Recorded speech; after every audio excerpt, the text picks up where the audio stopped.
ladies and gentlemen, welcome to episode 52 of Two Dudes and Some Bullshit. Shiznit. That's right.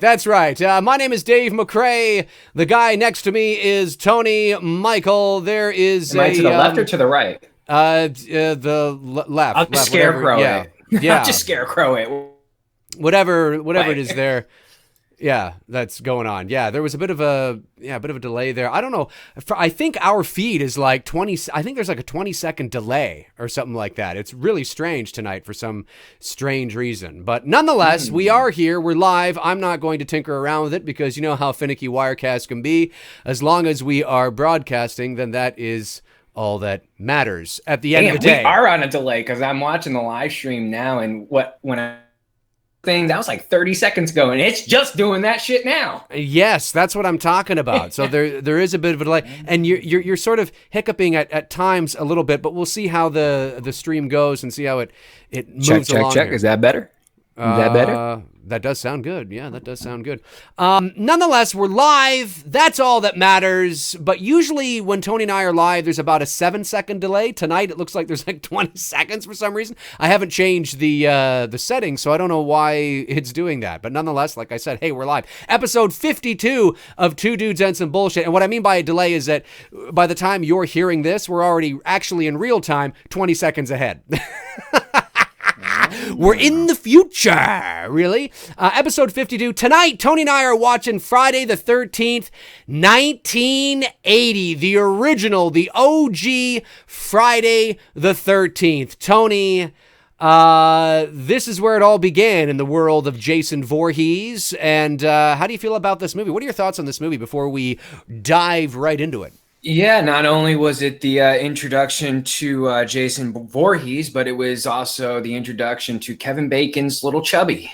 Yes, he had it's and there is somebody that watches us and watches my channel and no doubt decided to create this account because of this, and maybe he'll appear because I doubt that's his only account. It's probably a second account that he has. And maybe he will appear in the chat room tonight. Ladies and gentlemen, Kevin Bacon's Boner! Yes, that's right. It was the first. Well, although technically, would we say his first movie would be Animal House, right? And then Friday? I think Animal House came out before Friday. Oh, did it really? And he was in that? And, okay. He briefly, he's the stuck up the butt, drill sergeant, boy, whatever. Right. Maybe Friday the 13th was his first sort of almost leadish role. Maybe we could say. Yeah. You know what I mean? A part of the main ensemble, the main cast. I think that's probably what we'll go with there. There he is, Kevin Bacon's Boner, right? Kevin Bacon's Boner, right out here. This is I told you, ladies and gentlemen, Kevin Bacon's Boner is in the room. No Friday the 13th watch party would ever be complete without Kevin Bacon's Boner. And I hate to say it, but it's true. So yeah, if you have Friday the 13th, the original from 1980, you want to watch along with us, Tony and I have it set up at the, we've paused it where the Paramount logo is, that's where we are. So we'll hit play in just a couple of moments. And this is the OG, the one that started it all. And has recipes, has ingredients mixed in there. If a good writer came along to do a really good prequel backstory based on Pamela Voorhees, which actually Dave and I sort of talked about that idea back one of our first episodes last year. Yes. It was actually, I believe, I think it was our second episode that we ever did. Yeah. And it was all about how you would redo Friday the 13th and where do you start? Right. Do you, what's your in point? And I think it was our second show when we were still doing Google Hangout. So you can go and good old Google Hangout. Good old Google Hangout, where there was a big audio delay. Huge. But you can go and watch that. And this actually is my favorite of all the Friday the 13th movies. And I know that's not a popular opinion because it doesn't have Jason in it for all intents. I mean, it does, but you know what I mean? But it's my favorite. And, but I mean, if I was to talk about the series, I would say my favorites are probably 1 to 4. That's kind of how I feel that the series is. And then you have that fan favorite in 6. It's sort of, it's kind of like a lone duck out there. It's too bad it wasn't actually the 5th film. It would be great as a 5th film, because that's my 3rd favorite in the franchise. Mine is actually 2, then the original, and then part 6. And then 3 and 4. I do like 3 and 4. Like we said before the stream, it's kind of a taste. It's a mood. Like, well, pop on 3 tonight. All right, we'll watch 4 as well too. You know what I mean? But my go-tos would be the original second one and part 6. Right. And how great would it have been if the Friday series had ended with part 6, but was actually part 5? I mean, perfect ending. That actually would have been really comes full circle, and comes full circle. Tommy gets Jason, and that's it. Burning, and then he drowns in the lake, and then that's it. But there's no eye opening or anything. It's just that's it. Yeah, I think when it comes to especially the first 2 films and the aesthetic look, I've talked with a lot of Friday fans, hardcore fans. I know then there's the ones who like Jason the Hockey Mask, but a lot of hardcore Friday fans, it's usually the first or the second one is their favorite. It's split 50-50. It's never been completely like I hear more of the original or I hear more of the sequel, or first sequel anyways. It's usually just back and forth between those two as far as favorite in the series. Yeah, there are a lot of people that have a real strong affection for part 2. No, absolutely. More than I realized. Like, I was stunned. Yes. I thought I was like the lone wolf out here, but no, man, I found out a lot of people message me all the time. Like, dude, part 2 is my favorite. Love me some Amy Steele. And I was like, yeah, dude, trust me, I know. Exactly. Anyway, let's get this watch party started. Absolutely. So let everyone know where we're at. Yeah. We, like I said, we're at the Paramount logo. That's where we are. So if you want to sync up your DVD, your VHS, your Blu-ray, your reel-to-reel, your Laserdisc, your wood-burning television. If you beta, this would have been done on beta. It would have been. It would have been. Yeah, I'm watching it on the wood-burning TV. No, So if you want to sync it up, that's where we are. Paused on Paramount, a Golf plus Western company. That's where we are. So here we go in 5, 4, 3, 2, and 1. And I gotta say that although Friday the 13th is a absolute bona fide slasher movie, it is almost the poster child of what a slasher is, right? Sean F. Cunningham, Connecticut boy from my home state. The music, I love the music in probably the first 4 Friday the 13th, especially the first 2 films. Not only that, but just the sound design. Like at the beginning here, you hear the frogs or the whatever they're frogs. I'm assuming those are frogs on the lake. But you just feel that ambience of the nighttime at the lake with that sound, and it feels like you're at a camp. You know what I mean? That's the aesthetic look that I was talking about that part 1 and part 2 really have, that I love the most. And 6 has as well too. That's right. That's where 3 and 4 fall short for me. That's my problem with those 2 films, because it doesn't feel like it's at a lake anymore. It feels like it's on a pond. Well, man-made. That's actually a really good point. And part 3, of course, was shot in California. So you have that very sort of. And I think it was man-made, right? Wasn't that little ravine? The ending was. The ending where she's out and her mom comes out of it. Yeah. But this was shot in New Jersey, obviously. Yeah. Same. I mean, it's the exact same. And even part 2 was filmed in Connecticut, but it was close. It's not like it's miles. Right. It's within 100 miles. I think the 2 sites are 100%. From each other. It's fun. Now, here is our first time, other than Friday the 13th part 6, Jason Lives. This POV shot here as Mrs. Voorhees, spoiler alert, but I'm pretty sure you guys all know who it is. As she's creeping through the cabin here, we actually see children sleeping in their beds. And at no other time in any Friday the 13th movie other than part 6 do you actually see kids. Now, to be fair, it's not like we see the kids, running around, but it's 1950. What is it here? 57 or whatever it is? Yes. Something like that. Or 58, I think, because he drowns in 57. 58, okay. Yeah. The camp is open. So, I mean, there's a real cool sort of, it's just neat to be able to see it in its infancy almost. Yep. You know what I mean? And the story from the very beginning. This dude right here, the dude who's about to go make out with the chick, he looked like our buddy Nick growing up, and we used to be like, bro, you were in Friday, here's your big moment.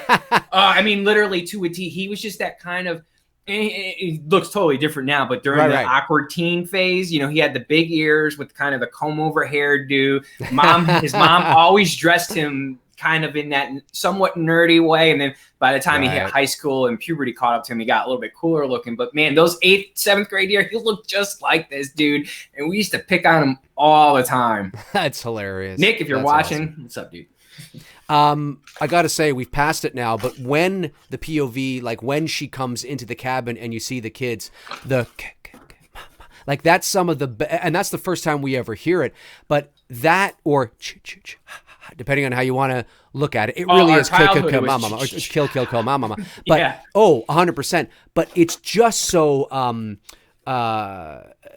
it is genuinely creepy. Like, I mean, it is like, it's eerie and it's weird, and it's watching this. There's a, like I always say, this first Friday the 13th movie is one of my favorites because, not necessarily anything we've seen so far, but because one of the reasons why, not the only, is that little psychological component that this movie has in terms of you don't know.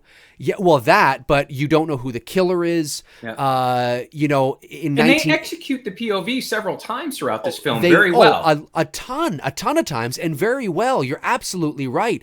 And at a time in 1980, for the killer to be a woman, that was very different. Oh, for sure. It was surprising, and and I love the cinematography and the claustrophobic nature of the darkness and the lighting, and it's a genuinely creepy movie. Aside from the slasher definitely on this element. Film, you do have some establishing shots, not many. They really kept it tight and very claustrophobic. You know what I mean? They didn't want you to feel like you had a lot of room to breathe in this film. That's right. And it comes right out from the get-go with the first 2 counselors here that we see as the official first kills. That's right. Of the franchise. Yeah.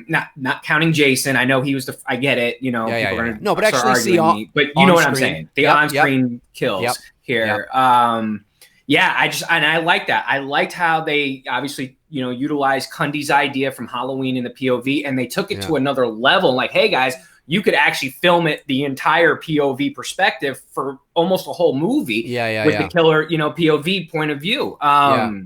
It was no other movie didn't do that. They took a gamble with that, and it paid off so well. Yeah, it was very effective. And the music,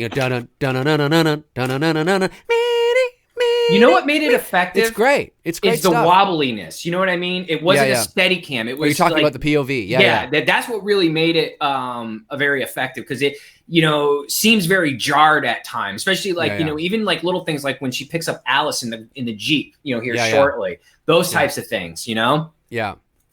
Oh yeah. It's very Tom effective. Savini, legend.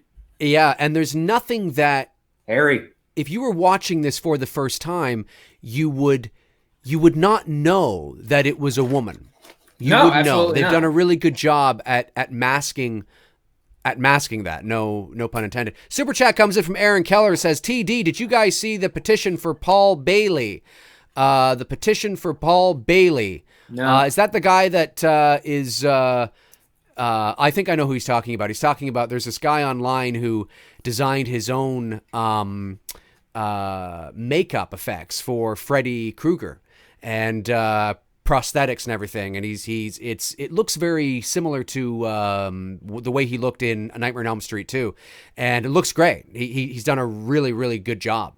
What happened? The look of it. Sorry? But why are we signing a petition? Oh, I guess some people want him to be Freddy. Like, I guess it's so, like, I'm assuming that's what the petition's for.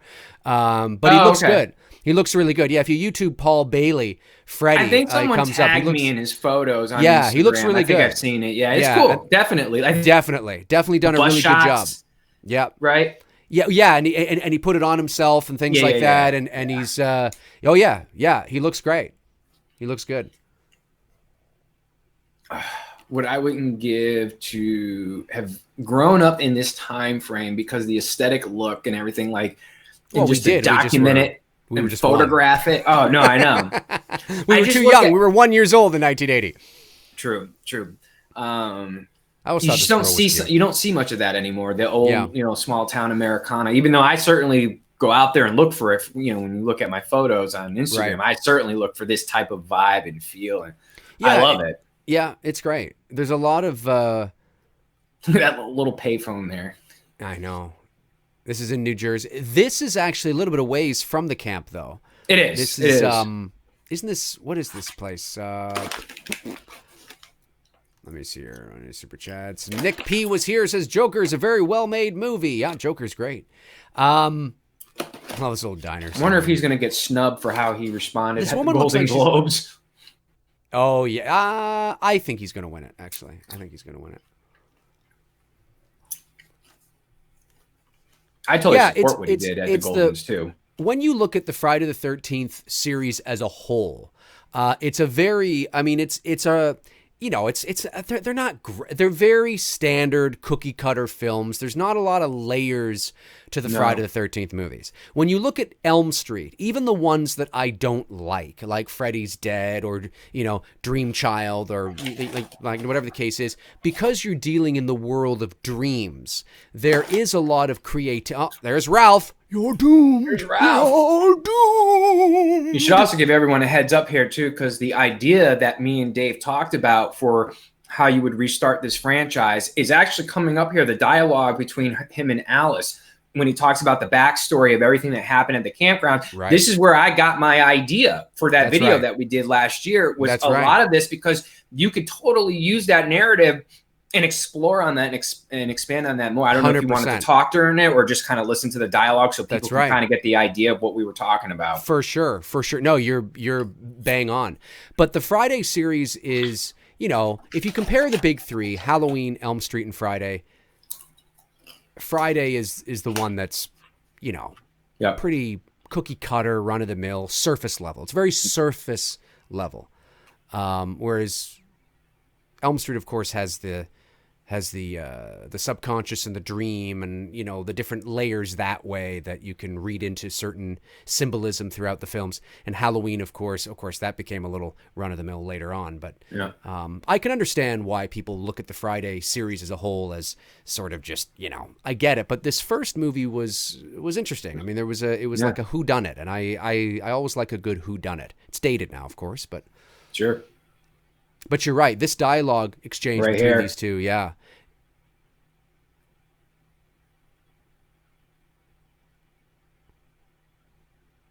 No. Well, I'll tell you, bitch. I'll fucking tell you what happened. Quit. Quit now. First, you got to do me a favor. Yeah. Quit now. This is a great backstory. Yeah, it is. It is. That's where I'd start. Yeah. Yeah. And I know we talked about how 58, yeah. 58. Yeah, we go back before that. The fires. Yeah.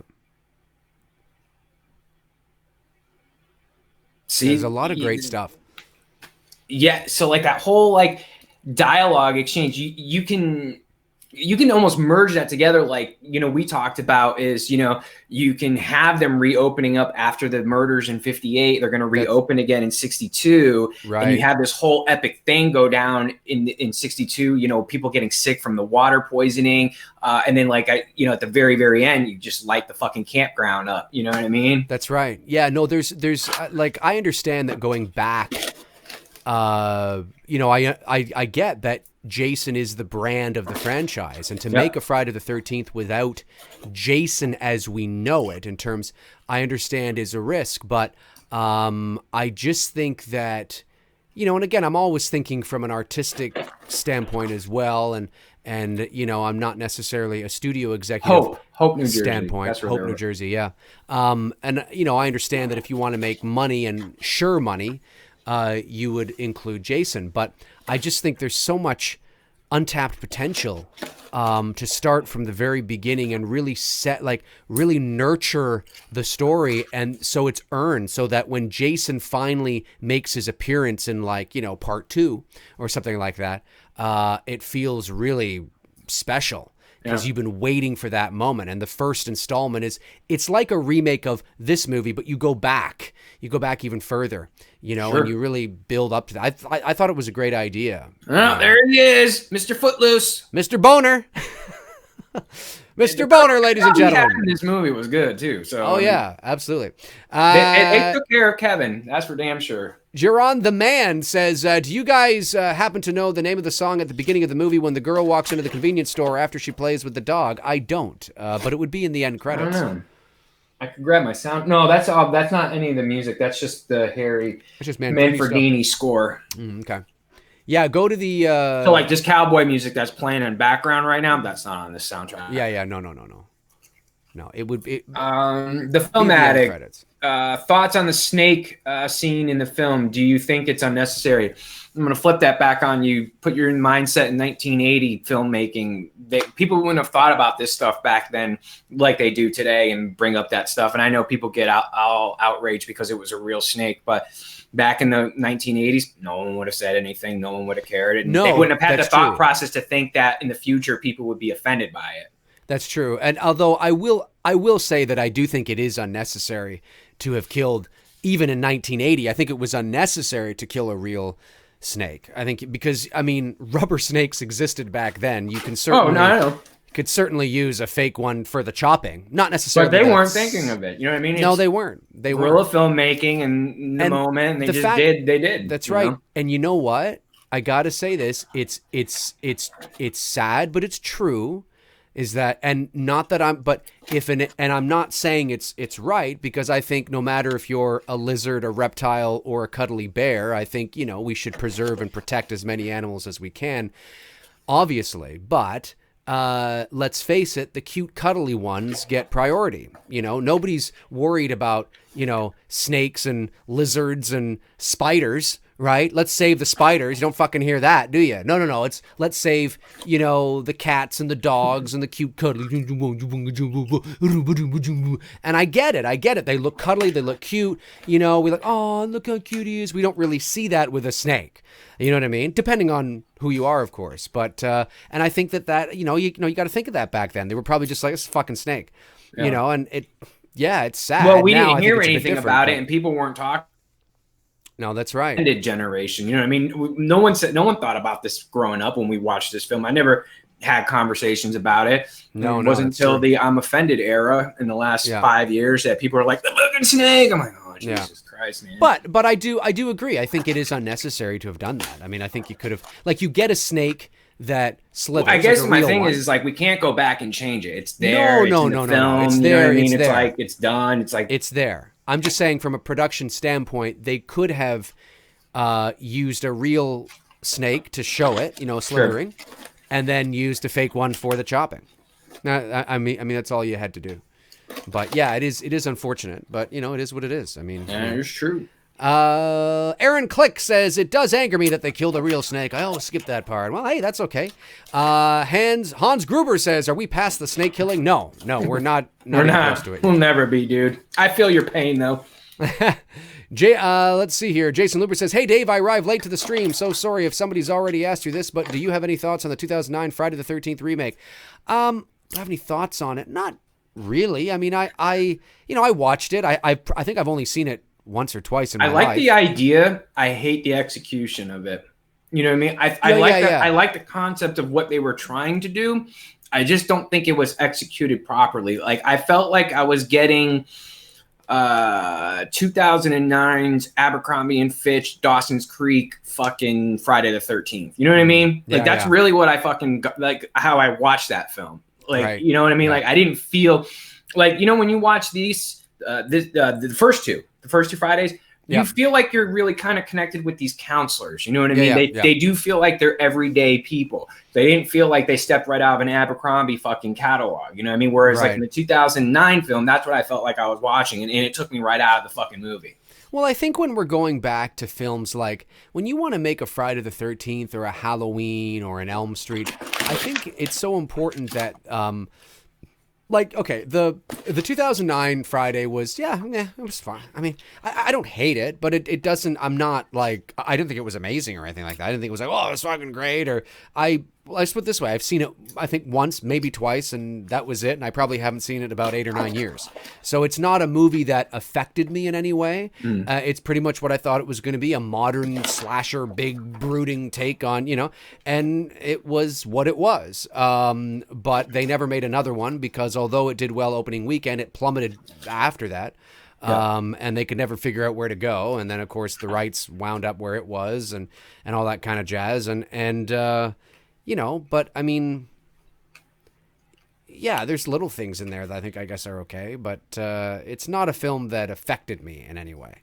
I feel the same way about the Elm Street remake in 2010. It was like, this, Yeah, no, like, I think, like, the thing is, like, I don't mind that, like, Padalecki was the lead actor. I didn't care for him because I think horror fits him. He's been doing that on TV for the last 15 years. So that's right. I think it was who was surrounding him that you just had like another Abercrombie dude and another Abercrombie dude. And then, okay, you got the funny, Korean Asian guy. Okay. Which he was actually my favorite character next to Padalecki's character. Right. I did like him for the comic relief. He was cool, but just everything else was just like everyone just looked just too pristine and too perfect. And I'm just like, no, like here, when you're watching the counselors here, they look like they're just chilled, throwing on some shit and just, getting the camp fucking ready, relaxed, and very relatable people that we can identify with and characters that we can identify with. Right. I just couldn't click with anybody in that film. No, well, it had a very polished, very polished.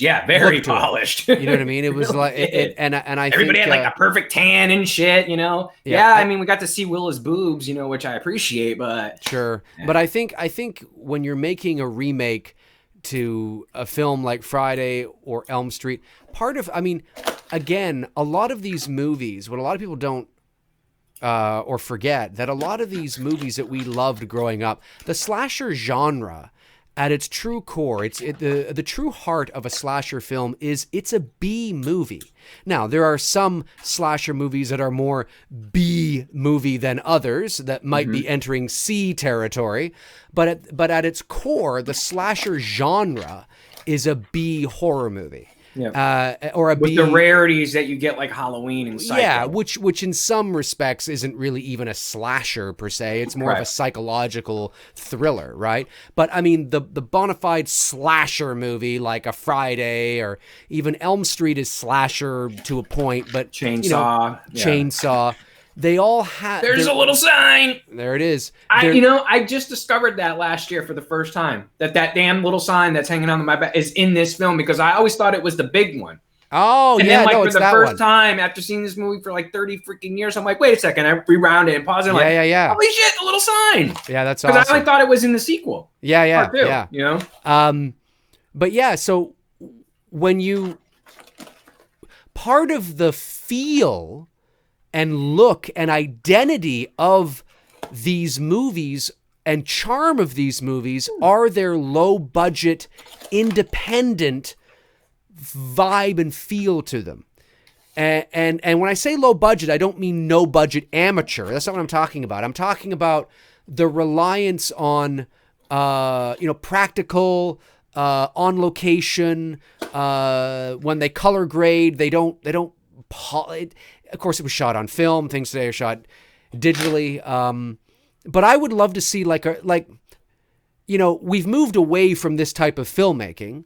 Whereas this type of filmmaking was just something you would see in the theater. Now it's something you would see on, YouTube. Yeah, exactly. Which is unfortunate because I like this aesthetic look better than the polished up movies that we get now. Right. Well, what I would like to really capture something like this now, is that, I'd be totally down for exploring remaking a Friday the 13th and shooting it on 16. Yeah. Like shooting it on 16, not even 35. I mean, you'd have to blow it up to 35, but but I mean, to shoot it on 16 and it look beautiful. It would look it would have A24 behind it. Gritty look. Yeah. Put A24 behind it, or maybe somebody just have that, because this look is part of the identity of Friday the 13th. And the more polished you become, the more, just more of a polished modern look it kind of, it might take away from the charm of what Friday the 13th is, which is, I think that's part of the problem anyway. For sure.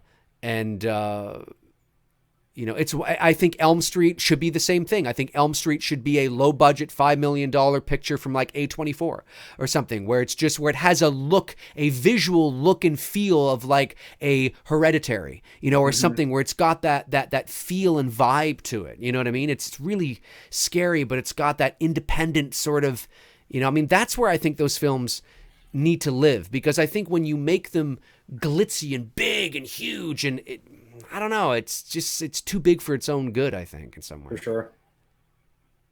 I don't even think that's a woman's hand. I don't even think that's Pamela's hand on the branch. No. I don't think it is. And I think they've done that on purpose to make you think that it's a dude. Yeah, I think that's what a great idea to that. Kevin Bacon's boner's coming up here soon.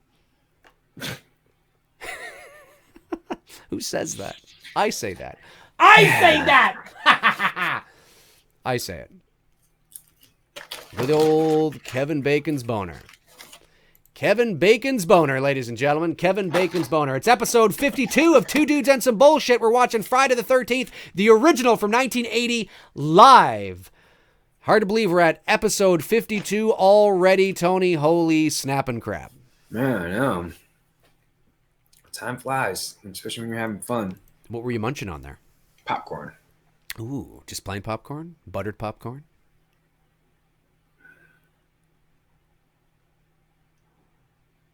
There goes Kevin Bacon into the water. I think he does a belly flop there. That was a fucking terrible dive. That was a terrible dive. Horrible dive. That was fucking brutal. That was a terrible dive. Terrible dive. Yeah, Kevin Bacon's girl's got a nice little booty on her. All the girls. I don't know. I don't know her name. I don't remember that actress's name. I can't remember either. Somebody that's Adrienne King's like the only one I know there. Adrienne just came King, in. Yeah, she's the only one that I know by name. She got a nice little rump in this movie. Yeah, all the girls are pretty. Oh, I got Adrienne. Yeah. So okay, here it comes. Here it comes. It's going to be coming soon. I think this is it, isn't it? Isn't this the scene where Kevin Bacon shoves his dick in people's faces here? Well, where are you at in the film? Maybe this isn't it. Oh, okay, no, that's not it. Where are you at? The guy was just faking okay. Conscious. Yeah, no, we're in the same spot. Damn straight, Voodoo Lee. I'm always talking about someone's booty. Shit. I left a nice little comment on Scout's Instagram today because her booty was in that freaking shot. I was like, Jesus Christ.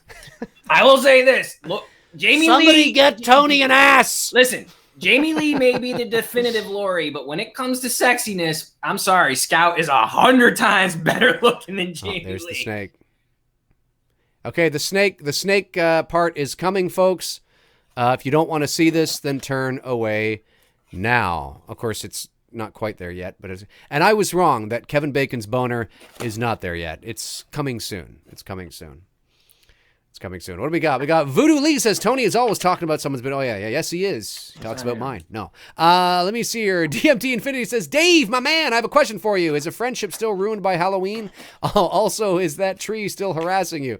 Oh, those two videos on my channel. Ruined by Halloween? No. The videos that I posted, me in my car going, well, fuck you, man. Come on. Yeah. I got to do another one. I got to do another one. I will do a follow-up to that eventually. Now they're all like clamoring together because they see a snake here.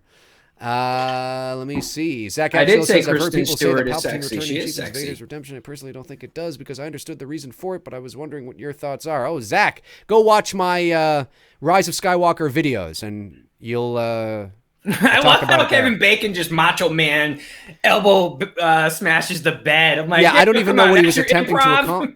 The hell was he attempting to accomplish there? I have no idea. Okay, now the snake is being cut in half. I wonder how the actors felt about that. Did they ever say anything?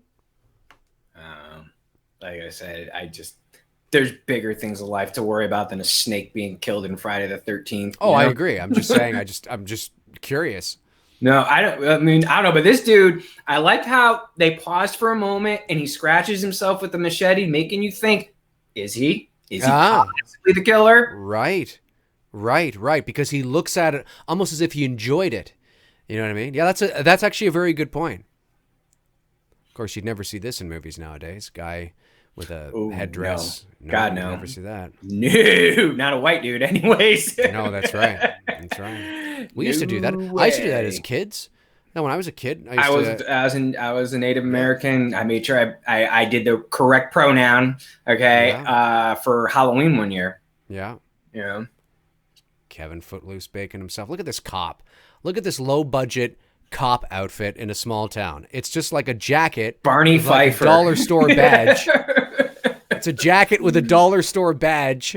Oh my God. Speaking of Barney Pfeiffer and a cop like this. Well, it wasn't I think it's Barney Fife, isn't it? I think it's Fife. Whatever. Pfeiffer. Yeah. I don't know. Pfeiffer. I was out. This is a while back. I was out on the location of Friday the 13th, part 6, taking some photos and shit. And there's this dude who comes up to me, like he was talking about how he was going to arrest me for trespassing on a state park property. Okay. So I pull out my state park badge and I'm like, I pay for this shit to be here every, all season round, and whatnot. Right. He's like, well, you shouldn't be here right now. I'm like, well, there's no signs that say that I shouldn't need to be here right now. There's nothing that's telling me that says the park is closed. I know the hours. I'm within here, the hours and whatnot. So then he starts saying like, oh, I'm going to have you arrested. And he flashes a badge at me and it's a fucking safety officer's badge.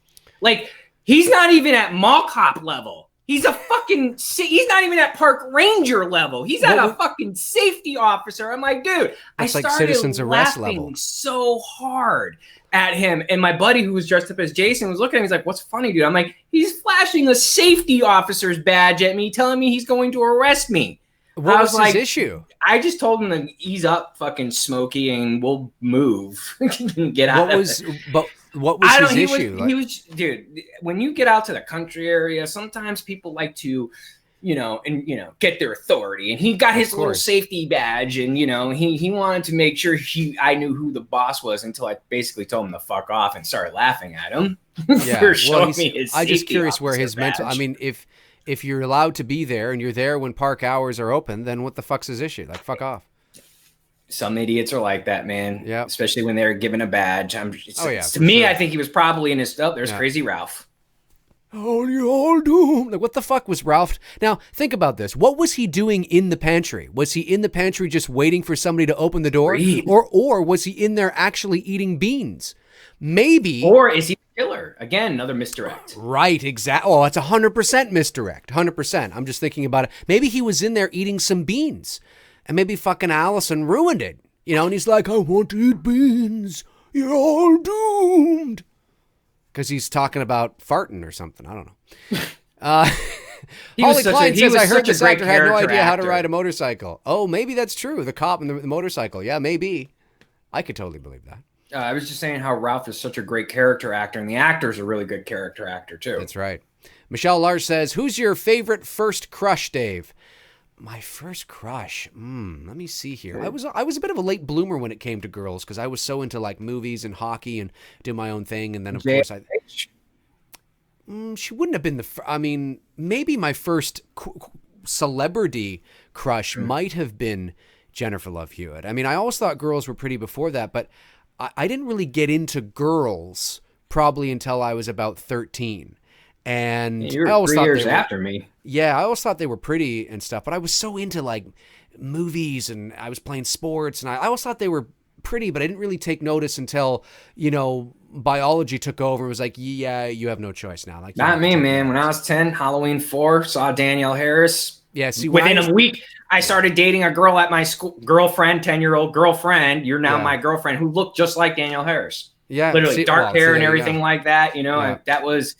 For me, it was 10, and it's been downhill ever since. 10 would have been way too early for me. I was too into making movies with my friends and all. I don't know. It didn't dawn on me. And then, of course, like I said, you can't ignore your natural male instincts. And obviously, by the time you hit 13, it's like, okay, But I would say, probably my first celebrity crush would probably have been Jennifer Love Hewitt, which, I would say so. Not the first crush. You know who I had a massive crush on too, growing up in the 80s, and she was hot.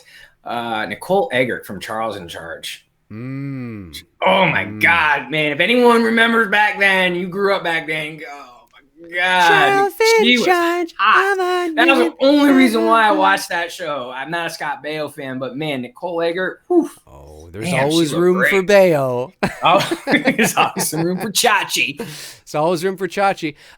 Super chat comes in from Scott7. Thanks, buddy. Says, hey, do you guys know the Halloween Scream, Halloween H2O reference thread about the go down the street to the line?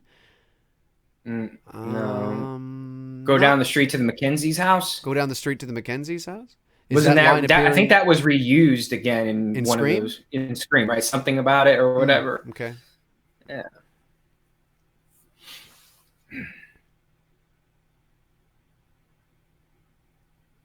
See, I love this. This is again not great.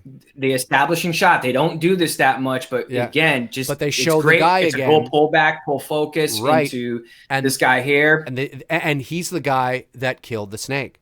Yep. So they go to him again. There's and look at this is so like there's very if you watch this movie through a different lens with a bit of a different eye, there's moments of misdirect just to put a little bit of doubt. I love this shot where he's coming up here and he sees movement in the cabin, just that slight movement. Like, who is that? What is that there? Wearing like what looks like a raincoat, right? Yeah, like it's eerie. What, like, who is that? That's so strange. Can I help you? And then of course, Manfredi's score. I mean, just that.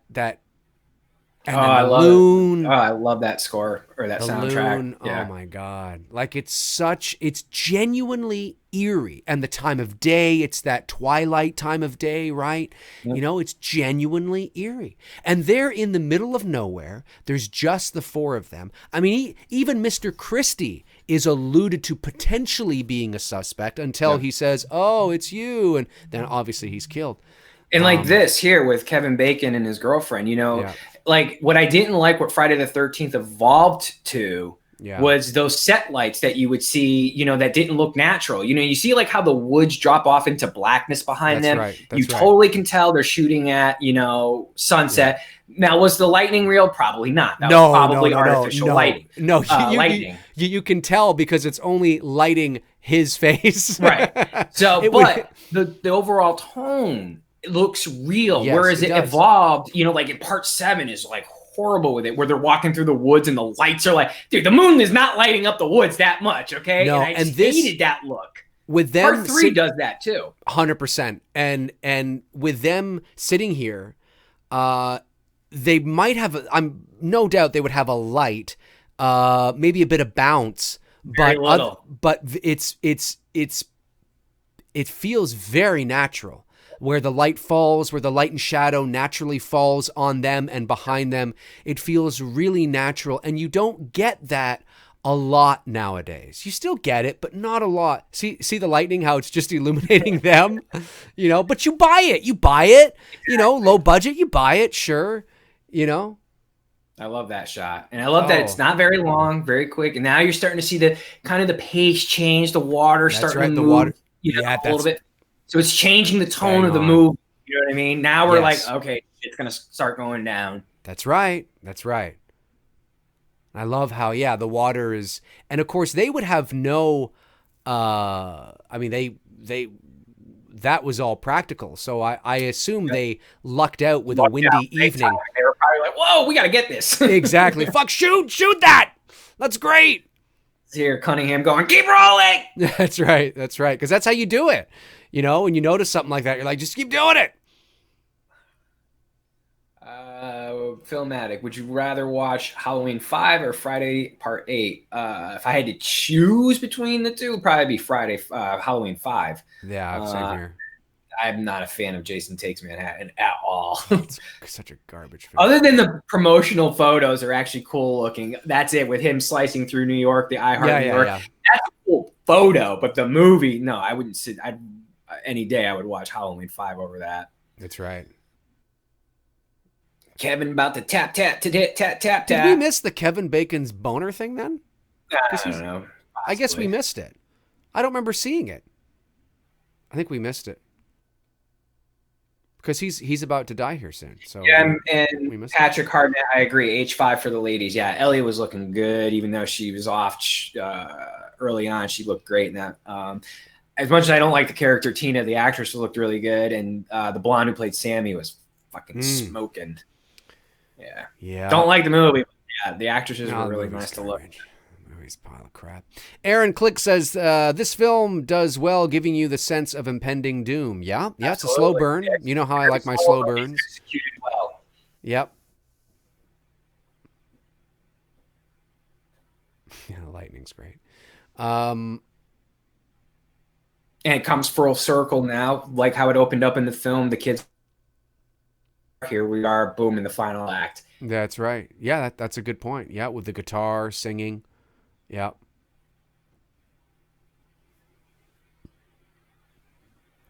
Don't they play Strip Monopoly, is it, I think? Yeah. Chastity Smith says, hell, if I would follow anyone in a cabin I knew didn't belong there, Ned is about to die. It's very strange. Entertainment Wizard says, Scott 7, actually Scream took it from the original Halloween first. Yes, well, obviously, yeah, because Halloween came first. Halloween 2, Halloween 2, because they're in the beginning of both those movies. The timestamp we're at, J Beach, is 39:03, 04, 05, 06. Yep, I'm at the same spot. Now, unfortunately, this actress here, she's dead, isn't she? Yeah. She died of cancer, right? Something like that. Yeah, very sad. I heard she was really well liked by a lot of people on set. Like That's a lot of people said, Kevin Bacon said something about her because he doesn't really talk about this movie. Well, now he seems to be talking about it a little bit more so because I think of the cult status this film has reached. Right. So I think okay, it's cool to talk about it because there was a good minute he didn't talk about this movie at all. Oh yeah, yep, yeah. It's kind of like Paul Rudd in Halloween 6. Look at her grabbing Bacon's ass. We got the boner and the ass. There's some ass for you, Tony. I'm just looking at her boobs, man. Hey, there's always room for Kevin Baker's ass. I'm just saying. That's great.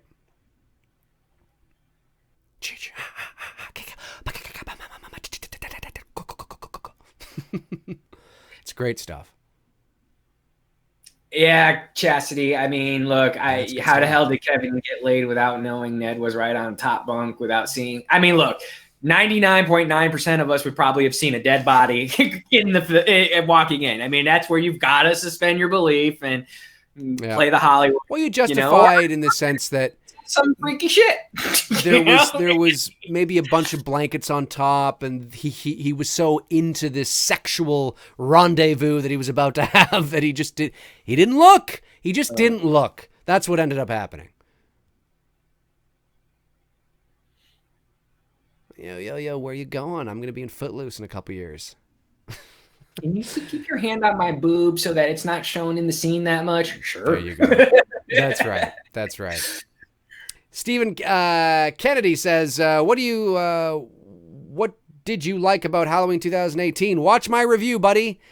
It's too long to go into here.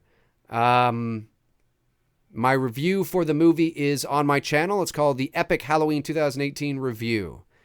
And I talk about what I liked and what I didn't like and all that jazz.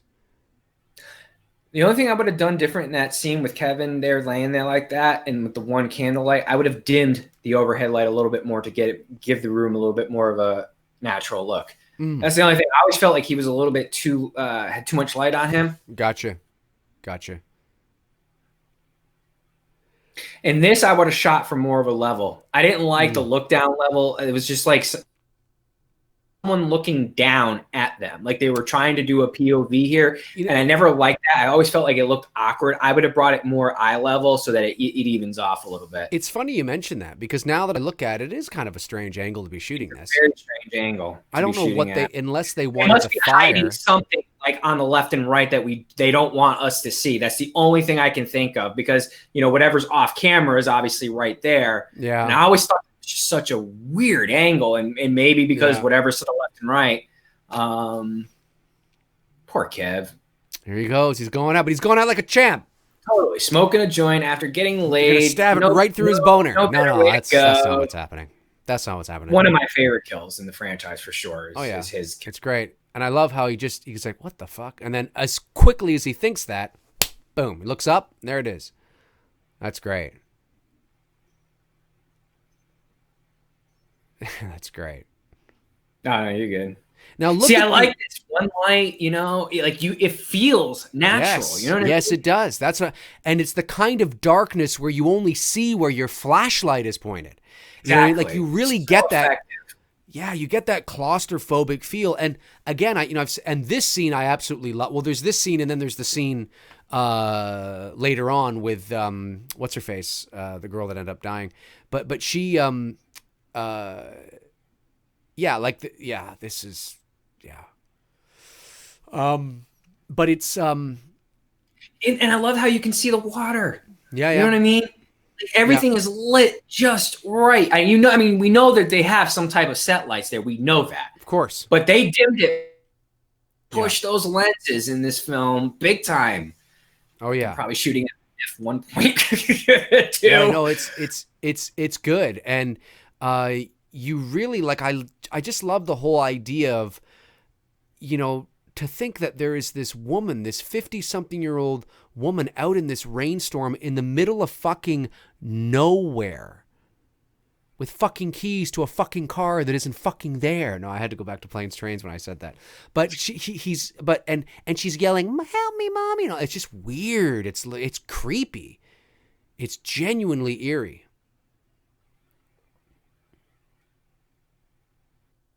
Jack? Is that your boner? Jim Dorsey says natural, real nighttime darkness outdoors in films is so much scary. It is. Look, you have to light the space to a degree. Because if you don't light the space, then your cameras, especially back in the day, shooting on 35, shooting on film, you wouldn't pick up anything. Where the darkness genuinely comes from is what you do with it in post-production. You always have to brighten it a bit more than what it might be in the actual end product, so you have room to play with. So you can actually darken it a bit, work on the gain, the brightness, the contrast, the different levels, especially with digital editing now. Like this shot here of her at the sink, it would have been a bit brighter than what it looks like we're seeing here now. Oh, sure, because they to get picked up in the lens and keep her in focus as well too. That's right. And then they make those adjustments in post production, but they're in the general area of where they know they're going to be. So when it goes into post, it looks natural. That's right. And part of the reason why it looks the way it does is because it is a low budget horror movie, and they didn't have the resources or the time to be spending on crafting, lighting out in the outdoors. So it was very organic that way. But there's a real reality, and very scary reality, that's created when you can do that with horror films and not light everything up like a Christmas tree. It can be so good. This is one of my favorite kills in the entire franchise, but also when the other girl comes in later and is at the sink and she looks down, it's one of the eeriest shots today that I've ever seen. There's something about that shot. It comes up a bit later and I'll point it out to you, but this is great too, with the axe behind her in the shadow. So great. Comes down. It's fun. It kind of reminds you of Hitchcock with that shadow. Yes. And just hitting the light. And if this was Hitchcock, everything he probably would have done everything there minus seeing the axe in her face.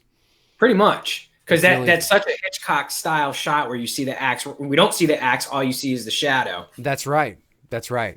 Yeah, 100%. And here, ladies and gents, is where Alice seals her fate and why she dies.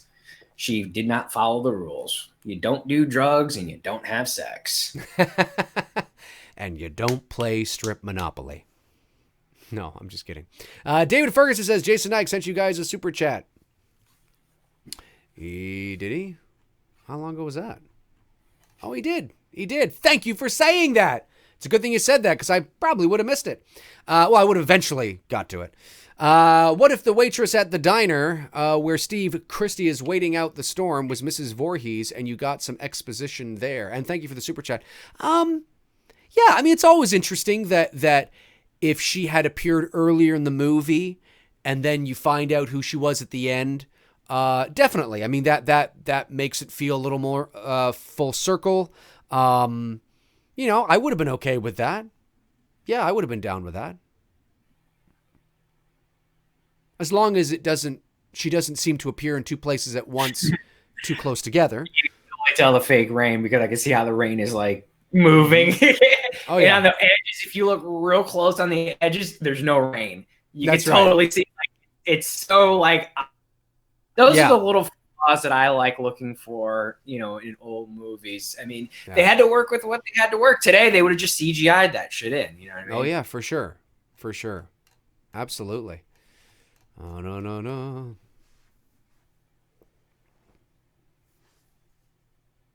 Isn't this supposed to be the diner too in part 9, Jason Goes to Hell? Isn't this supposed to be the same diner? I'm not sure. Is it the same diner? It's so freaking long. I haven't seen that film since probably 1995. That might have been the last time I saw that movie. What movie but I thought the same diner. Oh yeah. I know we're on a map. Probably for about another minute. Drive careful. I really love you. Oh, that's a hunk of a man right there. I fucking love that Steve Christie, man. He's so fuck.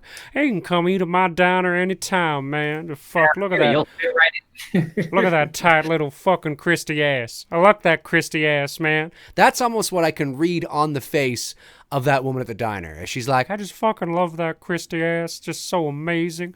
I can't wait to go and hang out with him at his campsite. Fucking right. And he's driving a Jeep and breaks down. He's clearly that's a misdirect. He's driving a Jeep, right? Mrs. Voorhees was driving a Jeep at the beginning of the movie as well, so that's another sort of, That's just and I think it's a similar Jeep. Got stuck. Yeah, that's true. And it's a similar Jeep that she was driving Very as similar. well. Yeah. Okay, this is it. This is one of my favorite scenes in any of the Friday the 13th movies. One of my favorite scenes in horror. And there's not a lot to it, but it's just genuinely eerie. The cinematography, even right now, it's handheld. We can tell it's handheld because there's slight movement back and forth. She's there. Now the camera begins to move in a little bit as if someone's watching her. The music from Manfredi's great. She looks, and then look at that shot. God, that's eerie.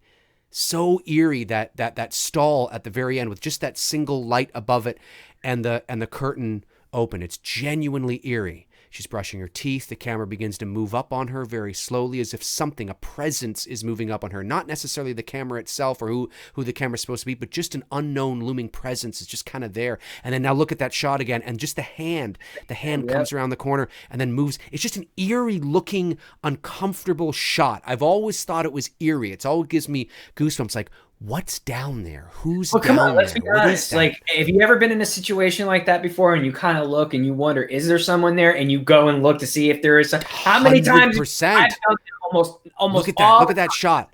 Where I'm at. If I'm in a place that's set up just like that, I'm going to go look. Dude, I've done it in my own place before.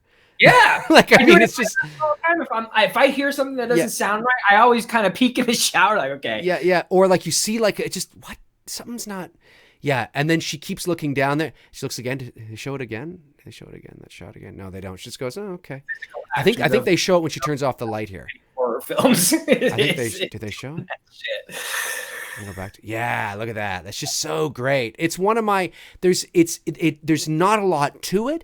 It's just one of my favorite just moments. It's just a moment. It's not even, it's a scene, but it's a moment. It's just one of my favorite moments in horror. It's just genuinely unsettling.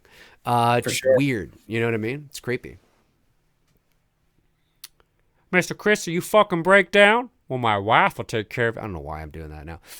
Come on in here, Christy. We make good cookies. Let's see here. Blu-ray Addict says, I own Ghosts of Mars on Blu-ray, but haven't watched it yet. Cool. Let me go back here. Let's see. What do we got? Poppy129 says, I wish they would release the film in theaters for its 40th year anniversary. Yeah, you know what? They might. That's right. This is the big 4-0. Oh, wow. So, yeah. So, intentionally, we're celebrating the 40th anniversary this year on Monday the 13th. There you go. Monday the 13th. That's right. There's always room for a Friday the 13th on a Monday. I totally forgot this. You know, we'll probably do a special non-watch, but maybe talk about the Friday the 13th film. Yeah. You know, because it is the big. That's a big number to talk about. 40 years. Absolutely. Yeah. Now, this again is one of my favorite scenes in this movie and in horror. She's sitting at her desk there. We're looking through the window. We know that this is somebody watching her, not like it was in the other scene because the camera has actually moved up. We hear the footsteps, but this is imagine this, folks. Now imagine this now. Imagine this is you and you're in this camp. You know, you're getting the camp all set for kids and things like that. You're by yourself. You want to go to sleep. You turn off the light. You turn on the candle. You're getting undressed, whatever, and you want to get into bed. And imagine this actually happening. How fucking weird and frightening this would be. So you're there in bed and you go to read and you hear what sounds like a young boy. Are you fucking kidding me? In the middle of nowhere, in the rain?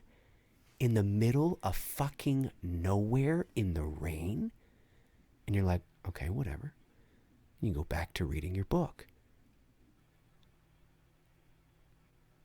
And then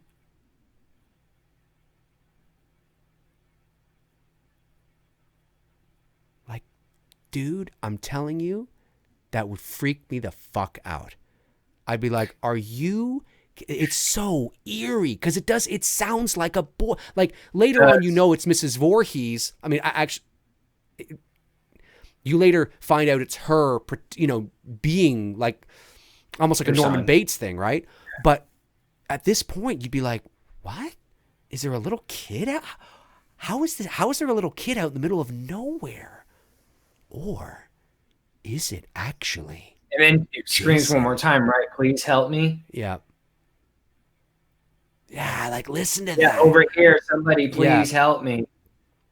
Or is it really Jason from you know, like his, you know, maybe it's really Jason. I don't know. I actually believe the intention was that it's Mrs. Voorhees throwing her voice and doing all that. And that's fucking fucked up. You have a mid-50-year-old woman who's out in the middle of fucking nowhere in a thunderstorm going, help me, mommy, kill her. What the fuck? Mother's revenge, man. Never underestimate a mother's revenge. No, you don't. And it's just it's just so scary. I mean, imagine being alone and this is what because you would. I mean, you're a camp counselor. You hear a little boy. You're like, what the hell? Oh my God. Like, what the hell is a little boy doing out here? Like, you're in the middle of nowhere. Like, you're probably like 200 miles from any major city. And I really love how Harry, the music and how they mixed it in. It's not overbearing. You know what I mean? That's right. It feels like it's a part of the scene. Yeah.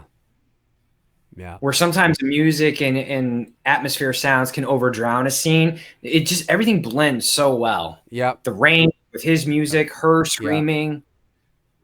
I like how she just wandered into the archery area and then all of a sudden it's like, you know what's going to happen now. Pamela Voorhees is a hell of a shot. And I like how you don't see it. It's an off-camera kill. Yeah, it's good. And it's a good one. Yeah, it's a good one for sure. Let's see here. Nick P was here, says she declared war on stupidity. I guess you guys are talking amongst each other. I have no idea what you're talking about there, Nick. But that's all right. The fire's still going strong. Okay. You hear those chords that she's playing? Yep. Is it just me, or were those chords that she played, the first few chords, not sound... Maybe it's just a coincidence, but does it not sound like the beginning when she's out in the canoe and you hear the beginning of like that nice music? Yeah. It sounds like the beginning of those, like when she goes. I'm sure that's totally what Harry, did in post-production when she did this on set. He probably improvised and said, "Oh, okay, we're gonna kind of make that somewhat your theme." Yeah, it sounds like when she sits there and she hits like 3 chords. It sounds like it's the beginning chords of what you hear when she's out in the canoe and there's that nice music and you see the cops, and that kind of stuff. I could have sworn it sounds like that. Mama gonna every time he says, "I'm gonna check it out," to me it sounds like he says, "Mama gonna knock you out." Mama gonna knock you out. Like, all right, I guess if Mama's gonna knock me out. Timestamp is 58, 32, 33, 34, 35, 36. Yep. Yeah, we're like lined up perfectly. This might be the most perfect we've had for lining our films up. Michael Myers, what team are you in Kong versus Godzilla and why? Not really a team. I mean, partially fond, probably more of Kong. I mean, it's King Kong. That was the first of the monsters, movies that I watched. Like everyone else that I knew, not many people I grew up with watched Godzilla. Very, very, very few people watched Godzilla, and where I grew up. I mean, it could be different for everyone else. For us, anyways, it was the 77 Kong where he climbs the World Trade Center. Yeah. Great movie. Very good movie. What's his name? Jeff Bridges? No, is it Jeff Bridges? Yep. Yeah, Bridges. And who's the blonde in that? She was stunning. Jessica Lange. Jessica Lange. Yep. So there's Charles Grodin's in that too. Charles Grodin, that's right. I forget he plays the douchebag who captures Kong. Too animated for me, but okay at the same time. The new Kong I liked a lot. I really liked that one, and I'm Kong Skull Island. Very curious to see what they're going to do. Of course, the original, the 1929, was it 29? 33, I think. 33, whatever. That's a classic. That's just, I don't want anyone to think I didn't mention it because I don't like. No, I love it. It's a classic. Then there's the original King Kong versus Godzilla. That's fun to watch. Definitely. 60 something. Definitely the times, and you could totally tell it's 2 dudes in a costume. But hey, I mean, for them, I'm sure kids back then, man, were like, whoa, bugging out. King Kong, Godzilla. So, yeah, I mean, look, Godzilla is Godzilla. I mean, you can't underestimate, that, as well, too. But I think I'll probably lean a little more towards Kong. Right. What about you? I'm a Godzilla guy. I like King Kong too, of course, but I grew up on a healthy dose of Godzilla. I just like Godzilla. Sure. So I'm definitely a Godzilla guy, but I suspect what's going to happen is that Kong, because if you notice at the end of Godzilla King of the Monsters, he was proclaimed as King of the Monsters. But have you noticed that King Kong has not been called King Kong yet? It's Kong Skull Island. It's Godzilla versus Kong. This is where the king is going to come in. This is where he gets the king. So I think he's probably going to get the upper hand somehow. I didn't even think of that. Yeah, I think he's going to be called King Kong in this movie, and then I think they're going to have to team up and fight a bigger... Save the world. Yeah, kind of thing. So you think if they're going to fight first, Kong gets the upper hand, he's pronounced king, but then something bigger is going to happen, and then they team up and go kick ass? Something like that. I can see that. I could see something like that, But then Godzilla is King of the Monsters, so it's kind of like maybe it's a... I don't know. Who knows what's going to happen? But by the end of this movie, I think he'll have his king title somehow in some way. Yeah, like when they're out in the rain here, I mean, it is genuinely like, look at this car too. It's coming down the road. It's the cop car. It's a little error there, but that's all right. What happened? there is no rain coming down when you see. Oh, the there car was no coming. rain when you see the light. Oh, that's Even though funny. he's got his windshield wipers on, we got to believe it's raining. Right. There's literally no rain coming down. But this is the errors and mistakes that I like, and it's the time, and I like that shit. You know, today again, they would have just CGI'd it in, and I don't know. There's just there's a charm to this type of filmmaking that I miss. For sure. Absolutely. Let's see here. Car Niner, come in, Car Niner. What do we got? People talking amongst each other. I like it. Jassy Smith says, in part 2, when Jenny says Jason must have seen his mother killed, do you think he was there in part 1 watching, and that could have been his? His is in his what? His voice? Like, Ma, help me, mommy. It's always possible. I mean, it's, yes. Supernatural thing to Jason, you know. Sure, for sure. Yeah. You certainly could, you could make that argument.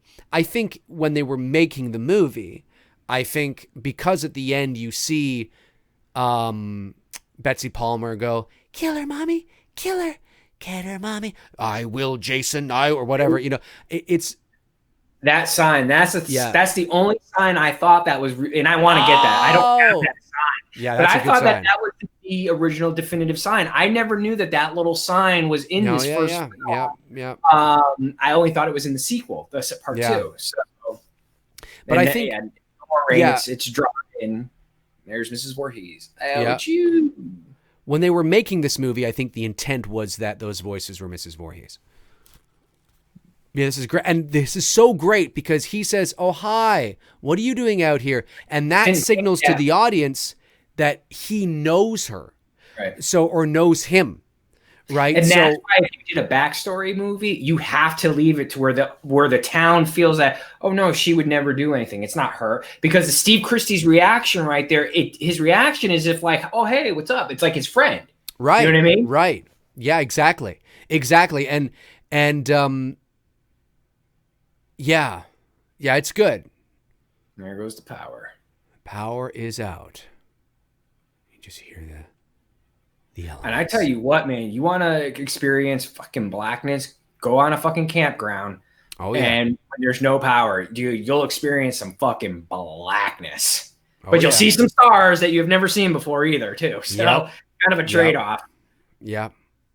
My girlfriend and I went up to the Torrance Barrens here in Ontario, not northern Ontario. It's only about 2 hours north of Toronto, but it's far enough north. It's actually, I think it was one of the first designated dark sky places in North America or something like that, where you go and like you don't get any light pollution whatsoever from like any neighboring towns or anything like that. And we went up. And but unfortunately, one of the nights we went up, there was a little bit of light cloud cover, so we couldn't see the amount of stars we were hoping to see. So that kind of sucks. But far is it from where you're at? Probably about 2 hours north. Oh, there again, man. Shit. Yeah. Oh yeah, for sure. But it's exactly that. Like you're in the middle of nowhere. Yeah. You know what I mean? Like it is. It's. And awesome. I hate driving at night in the middle of nowhere with no lights. Oh, I love it. And then it gets even creepier. I do this to myself sometimes just for shits and giggles, and it's trippy. Everybody try this, but please be careful. Right. Okay? Like putting that caveat in there. Please be careful. I don't want anyone to get hurt. No, exactly. Drive in the middle of nowhere with no lights and turn your lights off, and then see how dark it gets on the road, and it freaks me out because I can't see the road at all. And I immediately turn it back on because even in that split tenth of a second, it like, oh shit, where the fuck am I? For those of you that live in Canada, more specifically Ontario, more specifically Southern Ontario, if you're watching, there's a road highway between Toronto and Ottawa called Highway 7. And there's some real dark moments between Toronto and, like, there's a lot of little towns, along the way, but eventually once you're past those towns, you're just going, around like this, and I love driving it because it's so cool, but it's dark, very dark.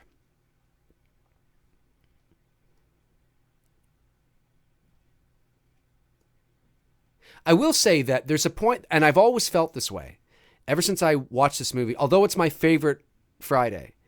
There are a few points in this movie where it feels like I think the creative choice was to build a little suspense. But there's this moment here, like we're watching this character trying to light the generator or whatever. And then there's a moment, I think it's past, where Alice is like she's making herself a tea or something and she's walking around her cabin. It feels like, what am I doing? Like, why are we watching these characters? Not boring. I'm not bored, but I'm just kind of, it feels like they're extending, they're trying to fill some time. But it's very long. I think that's what it's it is. They're just trying to extend the time and get it to that 90-minute. Yeah, or something. It kind of feels like that a bit, but it's okay. I mean, it doesn't bother me because I understand that I think they're trying to build a little bit of, because you know what? I mean, this whole campground, the whole idea of here it is. Okay, here's the scene here where she comes in, she puts the lantern down or whatever, and she makes herself some tea. But if you watch this, we're actually just watching her go through this process, and it's quite a long process. And it feels time-consuming. That's what they're doing. They're swallowing up time. They're swallowing up some time, I think. But I think the creative choice, if you were to ask Cunningham, was probably, well, we want to create some suspense, right? We want to make you think that something might happen here, and it's not. And I get it, I totally get it. Yep.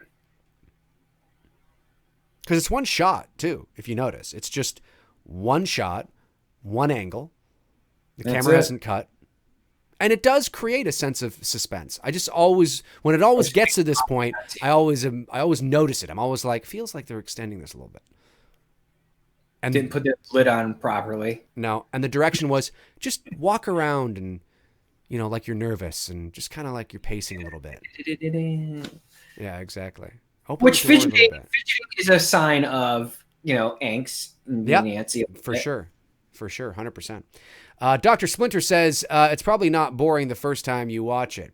No, that's a very good point. That's a very good point. But I do remember the first time I saw it, even as a kid, thinking to myself that we're just watching her, and I was wondering sort of where we were going.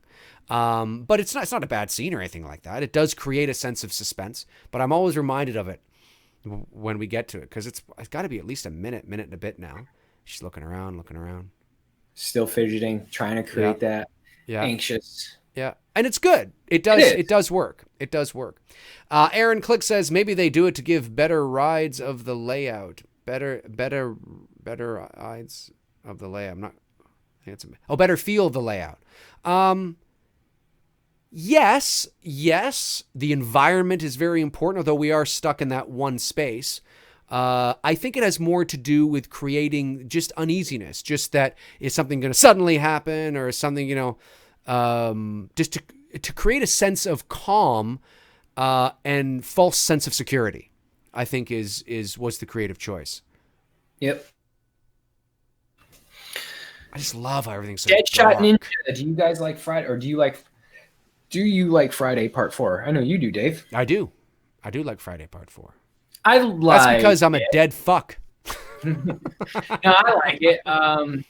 It's a little lower on my list, but I like it. Yeah, watching this scene here, the big reveal. That allows you to so that lead up that we were watching her make tea and all that kind of stuff. That is exactly what I said, is to create this false sense of security and calm. Yeah. Because all of a sudden it's like, holy shit. Because the last time we saw him, he was alive. Yep. You know what I mean? We just saw him. Yeah. Absolutely. Jason Knight. Oh, he's talking to Aaron Keller. Good to see everybody in the chat. I think at one point we had about 140 something people watching at one point. I think 154. I saw 154. 154. Well, that's good. You were right. That's good. You were pretty much right in the range. Yeah. It's good to see everybody kicking off the week as Tony and I do. Kicking off the week. Tomorrow morning, by the way, on McRae Live. Tomorrow morning, 11 o'clock a.m. Eastern Standard Time on McRae Live. I'll be talking about Freddy and Jason. I like to call them the sleeping giants. And has Michael Myers had it too easy over the last 25 years? I have the answer. No, I don't know. But but I have some things to talk about. So tune in. Join me tomorrow morning, 11 o'clock a.m. There you go.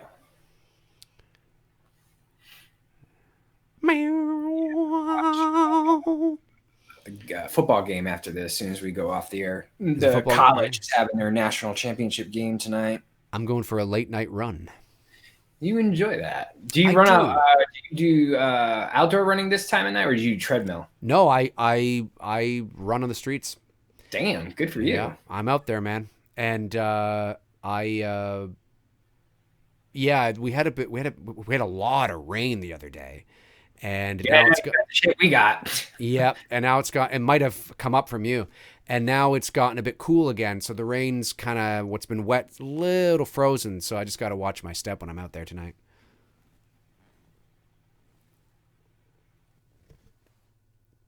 I don't go far though. I do about 5K, which is about 3 miles. Yeah, that's a good run. Yeah, I do it about 3-4 times a week. So good shit. Yep. Boom, boom, boom, boom, boom. Just that subtle thing. Yeah, it's great. Ding, ding, ding. It's great. It's great.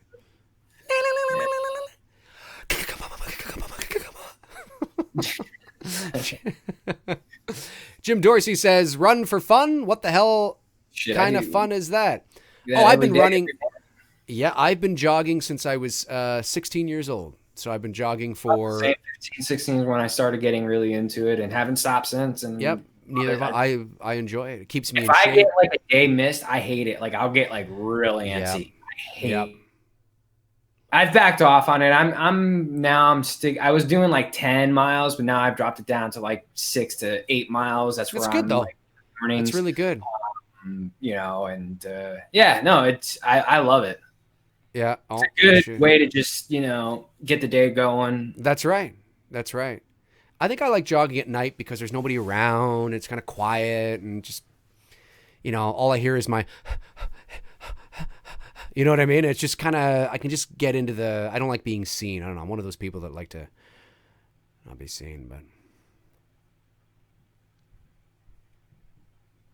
Oh no.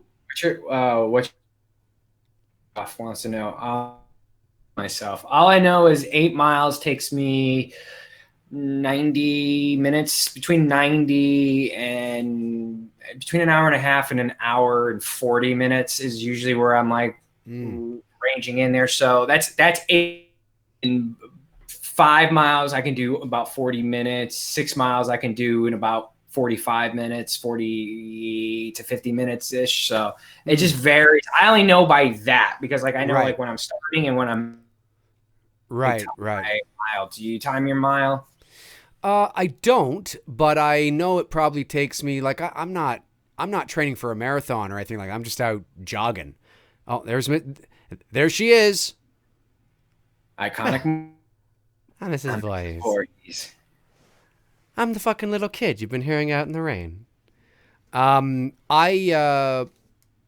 in all the years I've been running, though, I've probably ran across North America like 3 times. With all, like, if you were to add up every run I've ever done in 25 years, it's probably thousands of miles. But I would say that it probably takes me anywhere between 25, 30 minutes to run 3 miles, which I know is longer for some, but it's, some people can, I could run it faster, but I just like, I hit a pace and then I just keep going. I could probably run 3 miles in probably 20, like 20 minutes, maybe if I really picked up the pace, 22 minutes or something like that, probably. But I like to pace myself and whatnot. So, but yeah, I've been doing it for years. I enjoy it. I got to get new running shoes, though. My shoes are kind of wearing. They're feeling a little flat now. Yeah, I was just saying that the other day. I need to get some new running shoes. What's your brand? Vans. It's called Vans Ultra Range. Ultra Range. Their version of running and hiking shoes. It's a combo of running and hiking shoe. Oh, cool. Because I run through trails and whatnot. So yeah, I like. Yeah, I got to get that. For the winter, I could use that with a little bit of tread, which might help. I use Asics. Yeah. I use. Oh, They were making love while that young boy drowned. they were making love while that young boy drowned. You don't fucking understand what I'm saying. Jerp Pin says, Dave, can you outrun Michael Myers? I don't know. Let's ask him. Michael, can I outrun you or not? You better watch yourself. You watch yourself, you son of a. Don't you fucking look at me like that, you piece of crap. Anyway, yeah.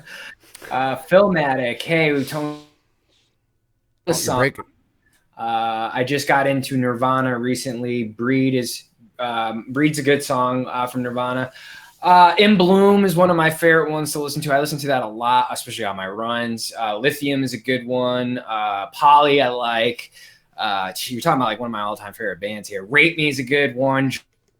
Notice I'm saying one that everyone mentions. Not that I have anything against Smells. It's an iconic song. It literally changed pop culture. It's not like, it's not top on my list, but I like Teen Spirit, but it's not up there. Come As You Are is good too. They're everything from their Unplugged, all their music. Cool.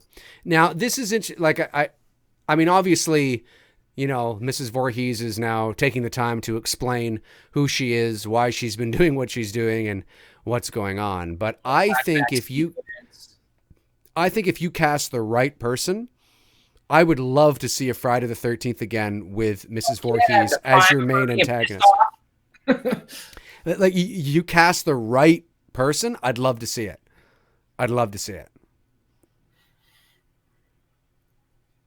I don't think I would cast Jamie Lee Curtis. I got asked that one time. Would you cast Jamie Lee Curtis as a Pamela Voorhees? And I would say no, because it'd be too distracting. Very distracting. Very distracting. But somebody like her. Because I will say this, because we all are used to Pam Voorhees with the short hair. Jamie Lee can definitely rock the short hair for sure. She can. But I would like. Yeah, there's a few people out there that'd be really good. Frank Riker sends in a super chat. Thanks, Frank. Dave, Jim's run for fun comment was from Back to the Future 3 when Doc was in the saloon. Oh, I didn't. That's right. That is right. Yeah. I remember that now. Part 3 is my least watched Back to the Future film, so that's probably why it didn't sink in. How tall was Betsy Palmer? There she is. Yeah. Do you know?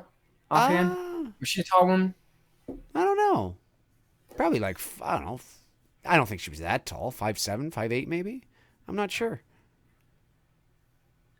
How tall was Betsy Palmer? Hey, Google. How tall was Betsy Palmer? 7. Betsy Palmer was 1.70 meters. Fuck off with that 1.707. This fucking bullshit. I can't stand just because I'm in Canada. It's like I'm gonna give me the fucking feet. I don't want it in centimeters. Let's get rid of this metric. Nobody in this, like in Canada, I don't weigh myself in kilograms. I weigh myself in pounds. Just tell me what it is. I can't stand that shit. There's a few things living in Canada. Okay. I'm gonna throw out a name as a possibility because she also can rock short hair very well, and I'm just getting into her shit now because I've seen some of her newer stuff, and like all of a sudden, like I just kind of like looked at her one day. I was like, damn, you turned into a sexy ass woman. When the fuck did that happen? Like it just caught me off guard, and I'm gonna throw out Kristen Stewart. As Pamela Voorhees? Oh, you mean a young Pamela Voorhees? Young Pamela Voorhees, because she can rock the short hair. She's 5'6", so you're talking about on screen because you can just put heels on her, and she can get there. I've seen Kristen get a little fucking cuckoo. She can get there with it. Interesting. Yeah, I mean maybe. I mean certainly. Girl got attractive. I don't know when that happened because I always just pictured her as that little kid from Twilight. Right. But now, like, she's look good. Yeah, I'd bring her in for an audition at least. She can get crazy. She can get cuckoo crazy. Yeah. I would bring her in for an audition at the very remember, least. guys, we're talking young Pamela Voorhees, which would put her someone in their 30s. Okay, so you got to think someone in that age frame. I know people are saying like Kathy Bates. Kathy Bates would have been back in the day, but we're talking young Pam Voorhees. So you're trying to think of someone in their 30s. Yeah, at least at least in their 30s, because like you said, she's 50 at this point, and this takes place in 79. That's right. As part of the year. So this is like 20 years past that point. So it would have to be someone in her 30s. That's right. This fight scene between Alice and Mrs. Voorhees is legendary. It's so beautiful. It looks so real.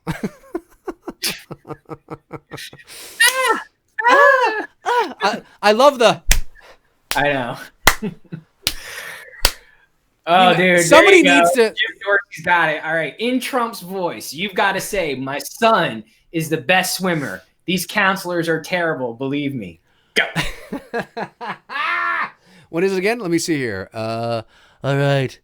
My son is the best swimmer, okay? These counselors are terrible. Believe me, they're terrible. My son is fantastic. He's amazing. He's tremendous. Movie chat and more. The tombstone says right there, at rest, 1979. Oh, yeah. The film was released in 1980, but the story takes place in 1979, and somebody needs to make a video of Pamela Voorhees slapping Alice, but you just keep going back and forth. Yeah, so it just keeps going back and forth. Like it just that would be hilarious. But then you go and you stop it like as if she's stopped, but then you start it again. I'll do it. Fuck, I'll do it.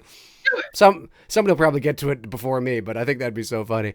Just do it. Hilarious. I love this movie. It's tremendous.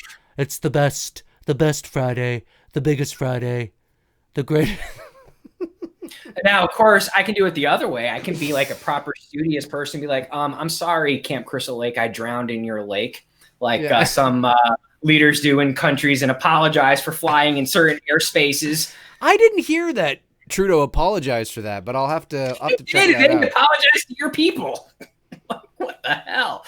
Sorry, we flew in your airspace and you flew us out of the sky. I'll have to look that up because I heard something on the news how he was livid about something, but Trudeau's got this new beard now. He's trying to. I think he's got it because become that man. I think that's what it is because he's got such a young sort of vibe about him. I always like this scene too when Alice is in the pantry here, or the closet of some sort, and you just have the lighting. Oh, I love that. That's one of my favorite lighting sequences in the scene. I love it. I've been trying. I sort of kind of did it in a photo, but not enough to share it publicly. I didn't get it quite right because it's such a fucking hard look to pull off. But because you see how you can just make her out. Mm-hmm, that's what I really.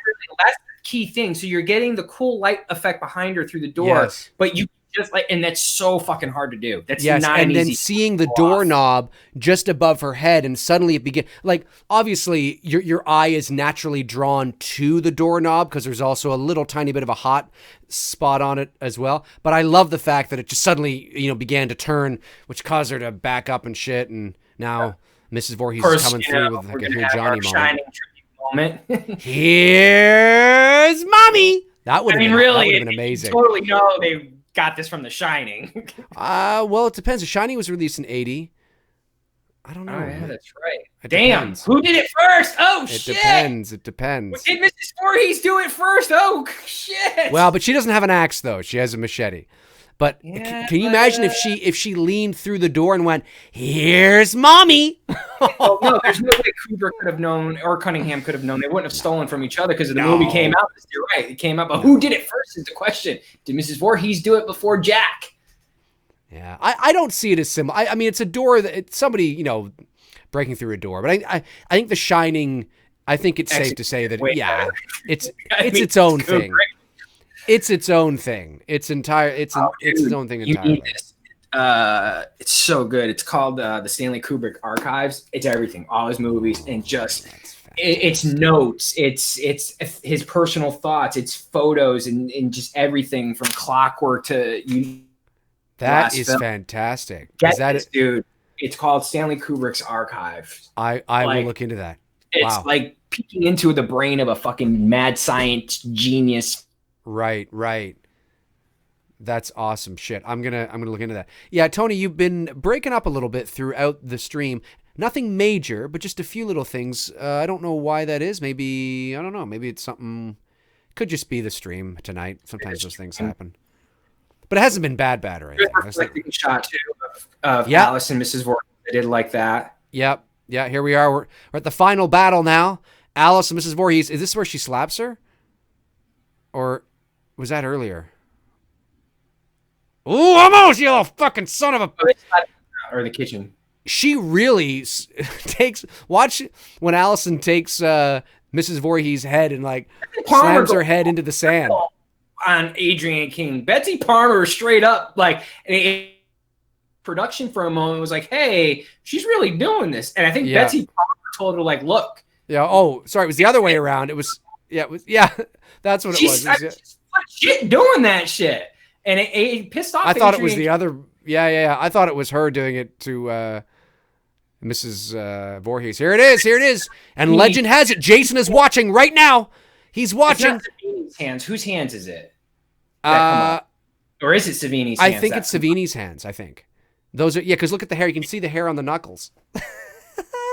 Well, I know he set up the gag, but was it him that also did the gag?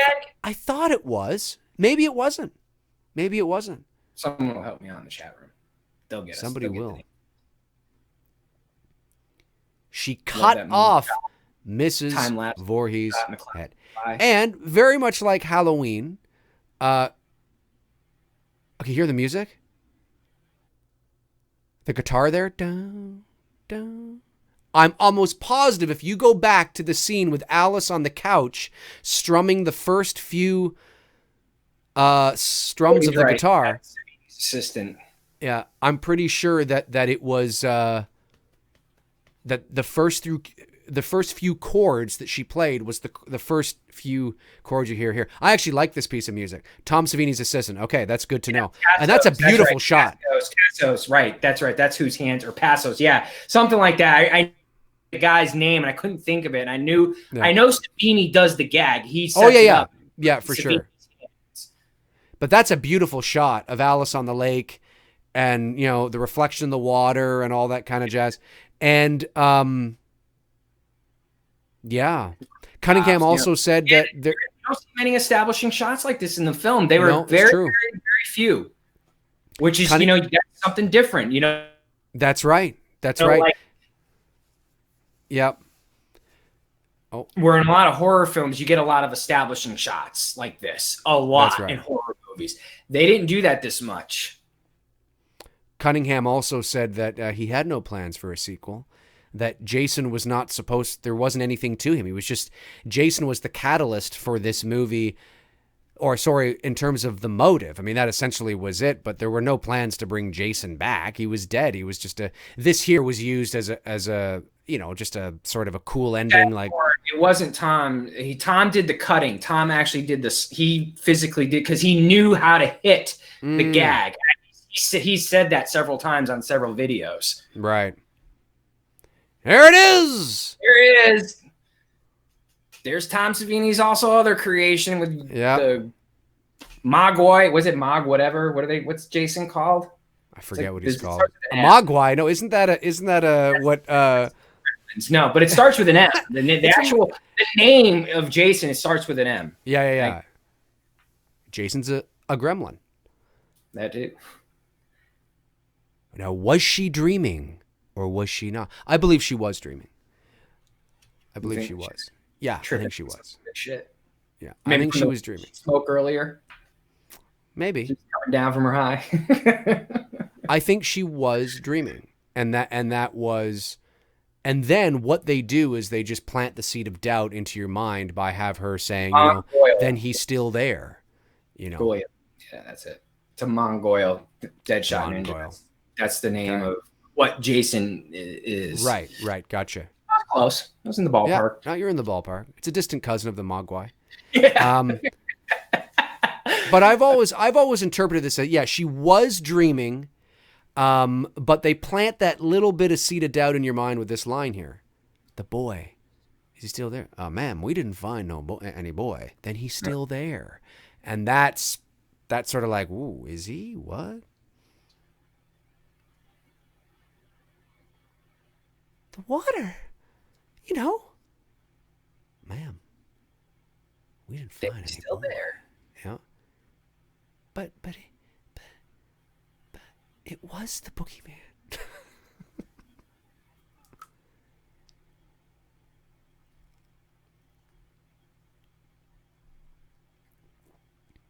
And that's it. She was good, but I do like Amy Steele as my favorite final girl for the Yep. franchise. But she's good. I like Adrienne King too. Yep.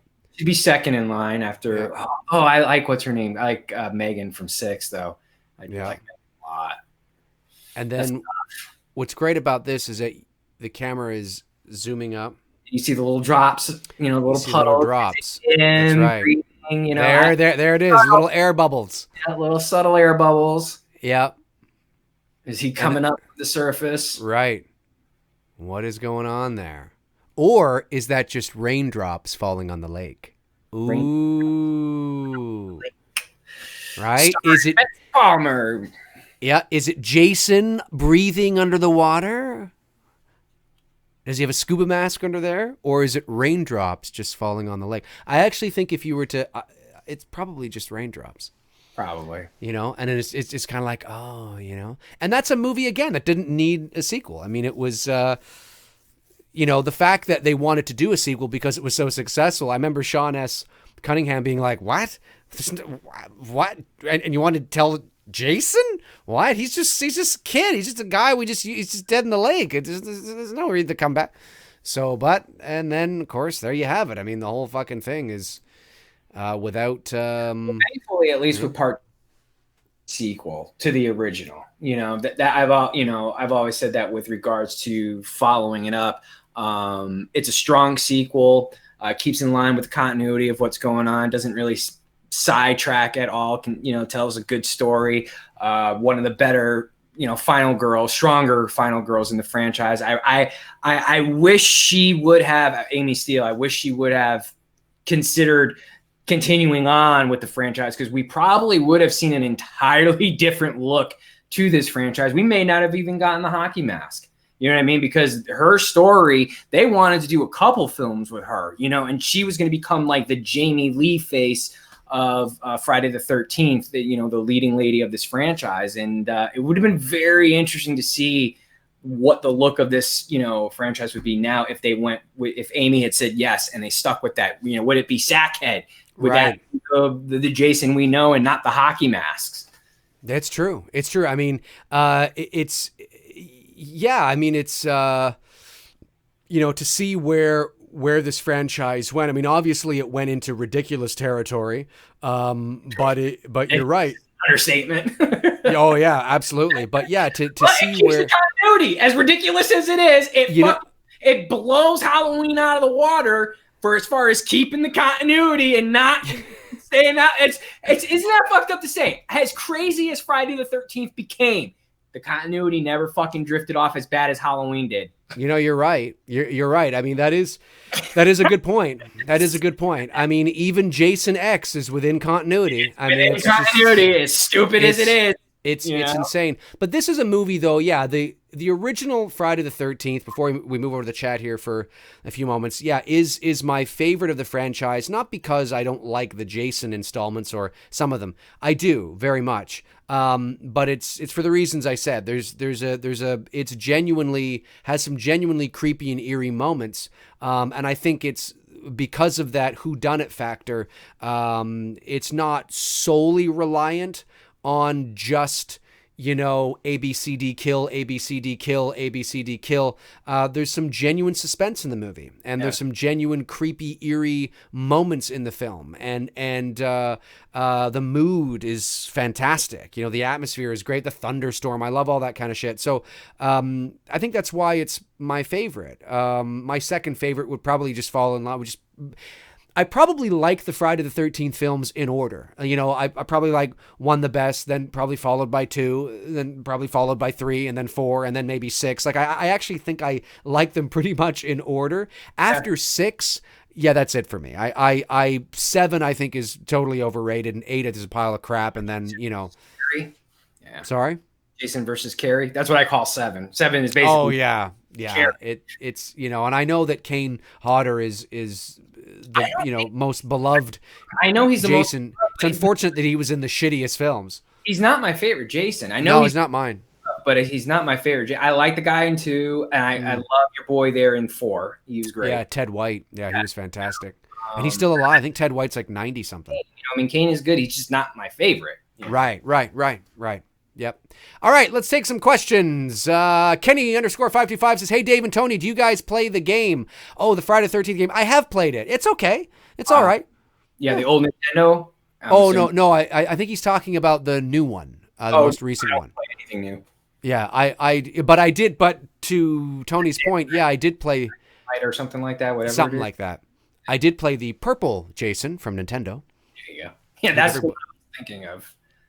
Everybody's played that. That was a fucking difficult. Didn't make any fucking sense. I hated that game. I absolutely hated. There was nothing fun about that game. It was nothing. So complicated. Yeah. It really, even to this day, it's probably more complicated than most modern games are. You know what I mean? I could probably figure out, and I'm not a gamer, I could probably figure out modern gaming a lot better than I could that old NES fucking Friday the 13th game. Oh yeah. Yep, 100%. Let me see here. Kyle Sanford says, "Hey Dave, is John Carpenter's Someone's Watching Me any good?"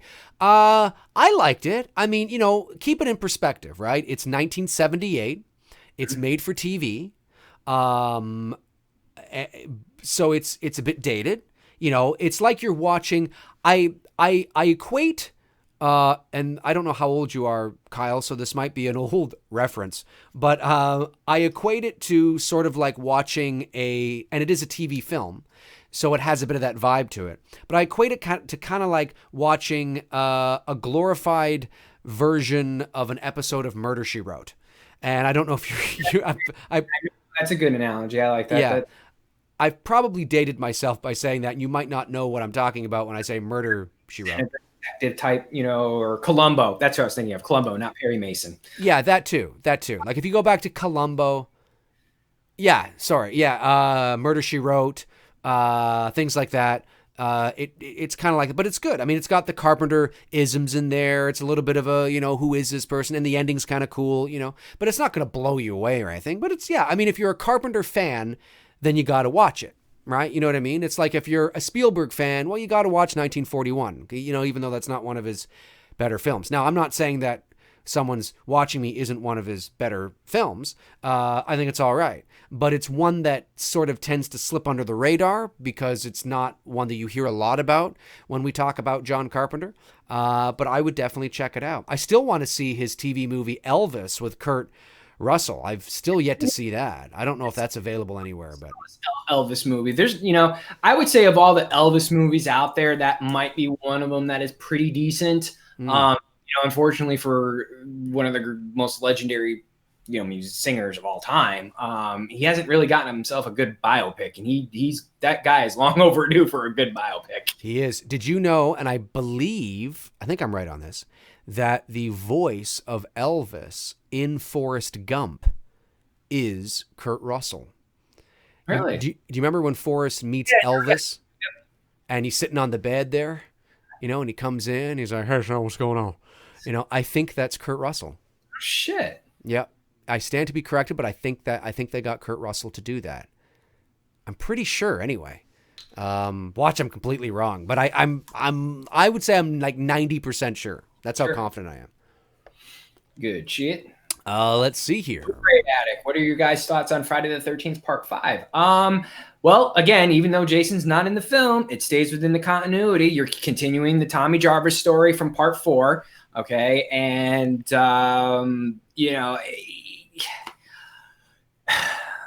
I get why people don't, but honestly, it's got some of the best kills as far as gag kills go. You know what I mean? Some of the fun, typical over the top 80s, type, gags and kills that they were doing. A lot of boobs in that one for sure. I remember that. Yes, I know that there's a lot of boobs in that movie. I mean, look, it was a ballsy move. I never like to shit on anyone who made a movie or whatever. Even if I don't like it, I just don't, agree with certain creative decisions, But right. It's definitely the season franchise. Gutsy. I think it's hard to say what would have helped the movie. One, I think I would have maybe taken out the apparition of Jason that Tommy was seeing, because having the apparition there so much, you wanted Jason to be in the movie. And when you find out it's not Jason and it's a copycat, it's just like, it makes the movie so hard to rewatch. You know what I mean? Because you know it's not Jason. I don't know. Like, I don't hate it. I think it's a creative decision that they did, a very creative decision that they did. But I don't know. What do you think of 5? I like 5 more and more. I like 5 more now than I did when I first saw it years ago. It's kind of how I feel about Halloween 3, but no, it's not a good movie. It's just recycling everything we already know, but this time it's not Jason. But I do agree that there are some good kills in it. And I always found the moment when Roy, the paramedic, when his son, sorry? Ferrigno wannabe. He looks like a Lou Ferrigno. It kind of looks like a skinny Lou Ferrigno. Like, he's looking at his kid dead. I thought for a moment he was about to Hulk out. You know what I mean? He's got that like eyes of like, like the way he looks. Yeah, Banner to Hulk. That's what he looks like. I always 70s show by. That's the reference I was referring to for Hulk, not the new one. Yeah. I always, when I was a kid watching Friday the 13th Part 5, and it got to the point where what's-his-face, I forget these guys' names now, what's-his-face was about to kill Roy's kid who was eating the candy bar with the axe. I always remember thinking to myself, damn, imagine being chopped up like that with an axe. Just, and then I always remember when Roy shows up and we see just a little bit of like his body chopped up underneath the blanket being wheeled away. And I remember thinking, boy, Roy is handling it really well. He's handling it. I mean, considering that he was literally putting his murdered son, who's been chopped up, into the back of the ambulance in pieces. He's handling it pretty good. I always thought that was, at least I think he does that, right? He puts his son I can't remember. I haven't seen the movie in a long time, but I always remember that. Yeah. And then his face, where he's like, and shit. Yeah. It's good for a watch. It's not gonna, it's that bridge. It's that awkward black sheep of the family. That's, it's there, it is what it is. And I think I do have that in my collection. Yeah. I got it right there. I have it on VHS. I don't have it on digital or anything, but yeah, no, I don't either. I have it on Our first 7. I'm sorry. I have the first 7 on VHS. I do too. I think it's in my cabinet back there. Frank Riker sends in a super chat. Thanks, buddy. D&T, what Twilight Zone episode is the quintessential episode of the series? You're asking the wrong guy, man. I've never really watched Twilight Zone. I'm not a big fan of that, to be honest with you. I can't even name. I mean, I know there's some iconic shows, but I'm not even trying to fake it. I've never really watched it. Yeah, it's a good question. I don't know. I'm not speaking from experience, but I do know that if you're talking about the old series, I know the William Shatner one on the airplane is often cited as a popular one. But I know there's some iconic shows, you know what I mean, that happen in Twilight Zone. Isn't there a doll one? Like a little doll, like an iconic doll show. It's that's actually something my girlfriend and I want to do. Is we want to be able to actually. I think we're going to try and get all of them on DVD or. Isn't it Blu-ray. On Netflix right now? The whole series. Hulu maybe. Maybe it's Hulu. It's not on Netflix, I don't think. Okay. But anyway, yeah, we want to watch some of those old ones because they're fun to watch, and when they're done well, sure, really cool. And there was also an '80s. Take on it as well, and they recycled a lot of the old 50s 60s sort of. Aren't they? What's his name? Jordan Peele doing the new ones now. He is. I watched one, and I think I've just watched one of that. But yeah, I'm not sure. I need to watch more to be able to actually kind of have a real good sort of informed opinion on that. Dreadmem77, thank you for the super chat, buddy. Says Dave and Tony. Who do you blame most? Disney for wanting 3 different directors for the 3 sequel films, or Rian Johnson for using the freedom he was given to The Last Jedi? Well, I think the the blame doesn't fall on just one individual. Making films is a collaborative effort. And, at the end of the day, the middle chapter, the Last Jedi, as you've heard me say 1,000 times, and I'll keep this as short as I can, is just, to me, it's just not indicative of what a second act should be, following what the first act was. And it felt strange and weird and awkward, not just the creative decisions that were made, but a lot of the character development and just things just didn't make sense. It wasn't a very good second act. It just felt like another first act. And that's large in part to do, and I don't like talking negative about creators and when someone creates something, but because of the I firmly believe it's very unprofessional when you start to make it about you, and which is what Rian Johnson did. Rian Johnson knew he was getting the middle of the trilogy. So rather than approaching it the way he should have approached it, where you leave that act open for the third act to continue the story and make sure you're carrying it on and passing the baton to your last leg of the race here to the next person, he didn't do that. And that's the reason why I don't like what he did. It was a very selfish move on his part.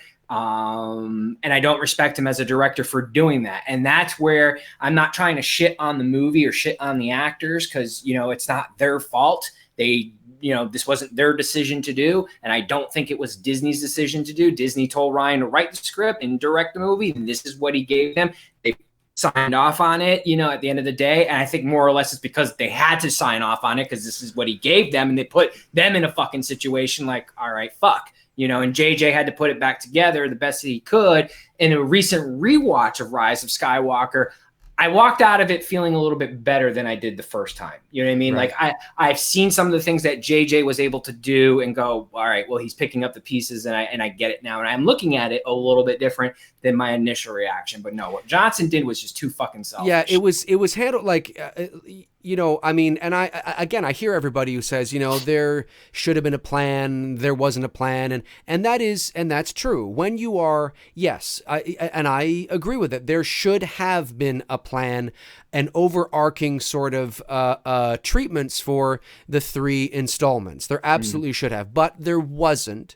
So we are where we are. Now, just because there wasn't doesn't necessarily mean that your trilogy and your 3 movies and your story are going to end up being garbage. There's a higher probability that if you're not careful and there isn't a fluent communication and making sure that everybody's on the same page and not allowed to do whatever the hell they want to do. Yes, the probability goes up that you may run into some serious issues because you're not following a plan. But they're not mutually exclusive to each other. So just because there wasn't a plan doesn't necessarily mean that it was going to be a shit show. What happened though is that Ryan, from all that I've heard, he didn't take any of the story notes that JJ had. I mean, I believe JJ, which I don't think it's necessary, but I think JJ, even when I think his initial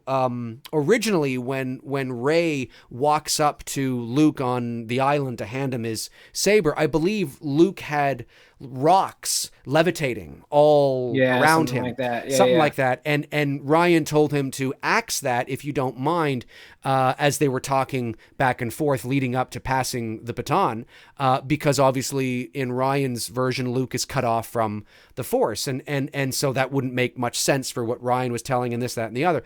At the end of the day, it's not as complicated as one might think. What probably happened is that, they got Star Wars back on track, and it was very familiar, and it was similar, and it felt good. It was like a lot of icing that felt good, but of course they wanted to have they wanted to grow the franchise as well, and they wanted to sort of not be repeating everything over again. So they went too far the other way.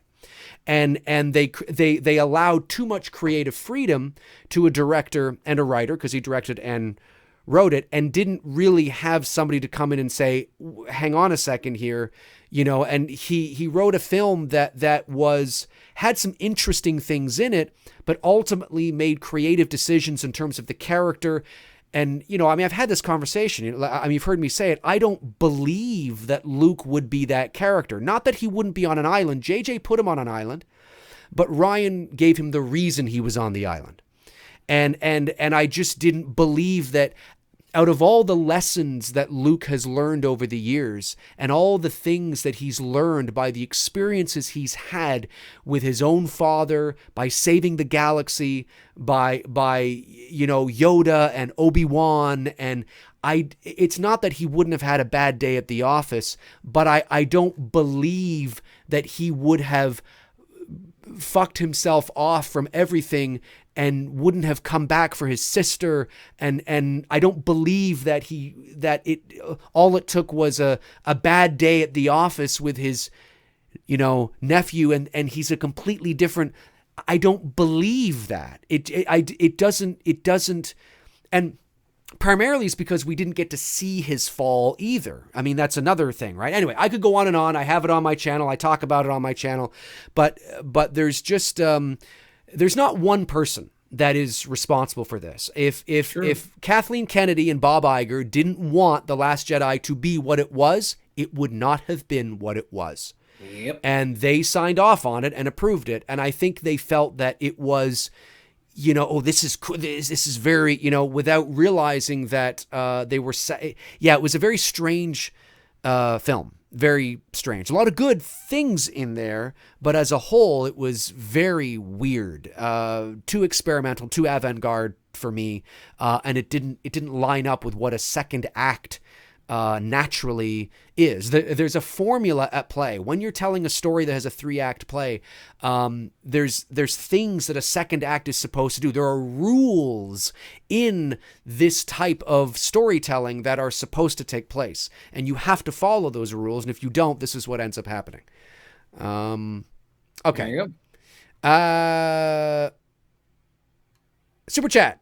Jason Nike, thanks, buddy. Much appreciated. What do you guys like about Jason that you don't get with Michael or Freddie? That's a good question. I love his hockey mask. I love his hockey mask in 3 and 4. I love his hockey mask in 3 and 4. By the time he gets, and 6 is good. Yeah. By the time he's like Jason, like goes to hell, it's like molded into his face and it's become like a part of him. And Jason 8 too. I'm not really a big fan of that, but I like the hockey mask. But I think you're talking about more of his character traits.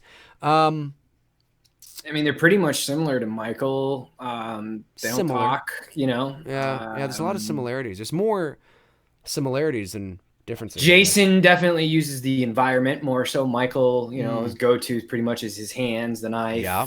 You know, he's got a couple of creative kills, but not as many as Jason. Jason definitely. I like the use of a machete.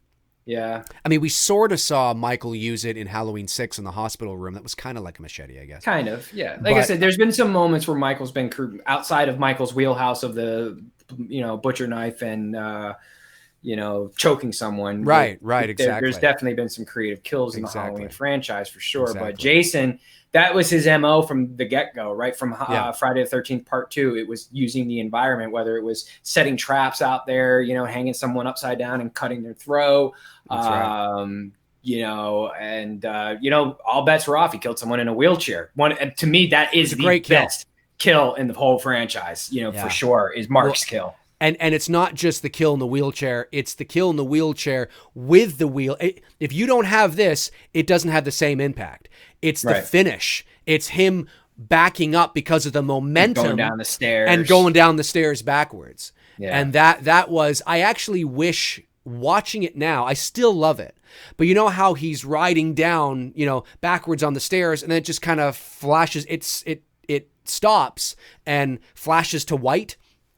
I wish that they would have seen that through. Now, maybe there's a reason why it must have been something in the editing that they saw that they were trying to mask and hide. Because usually when you do that type of flash transition, you're trying to cut, you're trying to figure out a way to creatively get to your next scene. I think that's probably what it is. I would have loved to have seen the wheelchair come all the way down and then either hit the ground and fall over, and he falls out. We just kind of see his, his face or something, or all the way down. I don't know. Was he close by the water there or something? I'm not sure.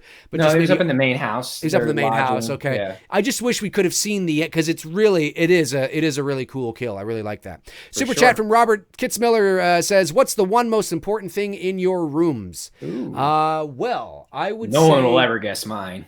I would say the most important thing in my studio here is the equipment, because I know Did he that's mean probably that not as what you're far as talking like about. a memento? Like I think that's what he's talking about. Because when you look around here, like I got thousands of dollars worth of equipment, as Tony does as well. So I would imagine that that's probably our most important thing.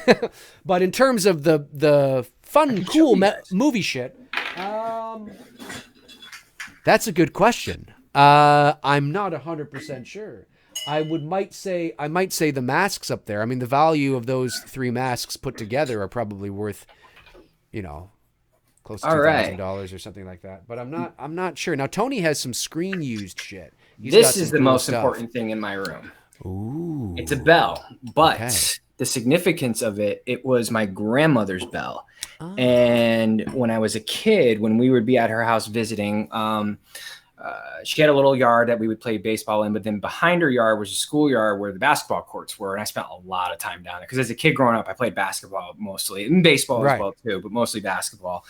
And every time come up for lunch, she'd ring that bell and call my name, Anthony. Go running up the hill and eat my lunch. Anthony, pretty much just like out of the Prince Spaghetti Day commercial. So when I got older, I said to her, I said, "Look, I know because everyone would be fighting over things like sentimental things that they would want to have will to them when my grandparents passed."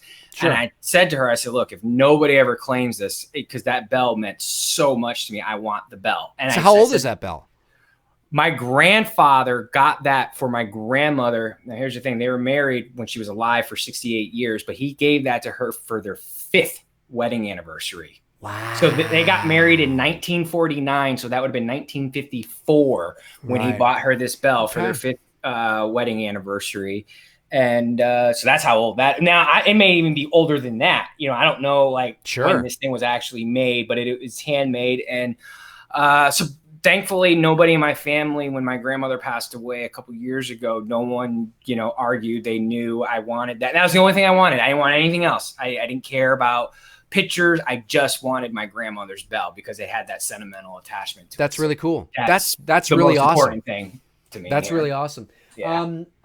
You know what? I mean, in regards to that kind of thing, I don't know for sure what would be, but I will say that I do have Harrison Ford's autograph on the wall over there.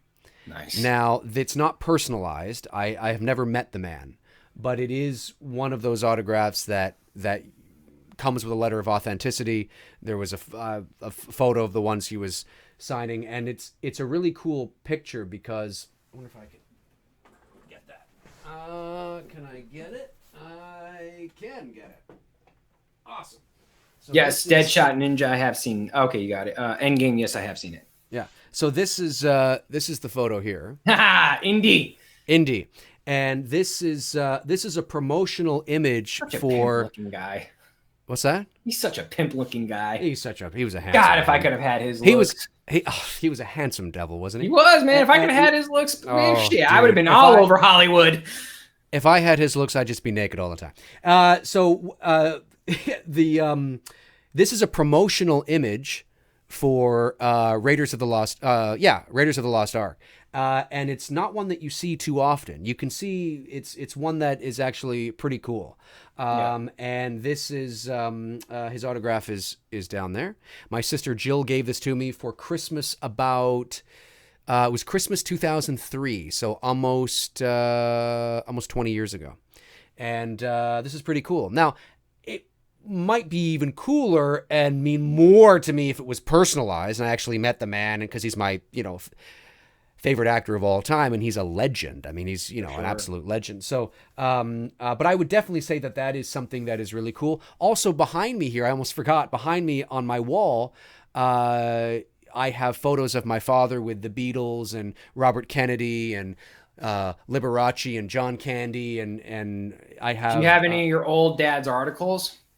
I do, not up on my wall, but I do have them saved in books and things like that. Yeah. So I do have that, and then I have scrapbook, folks. For those who don't know, who are too young, back in the day, what we used to do is we used to take newspaper clippings, cut them out, and put them into a book. Sometimes you actually have to glue it yourself and then put it in the book yourself. That's right. That's right. That was what we did back in the day for fun. Yes, exactly.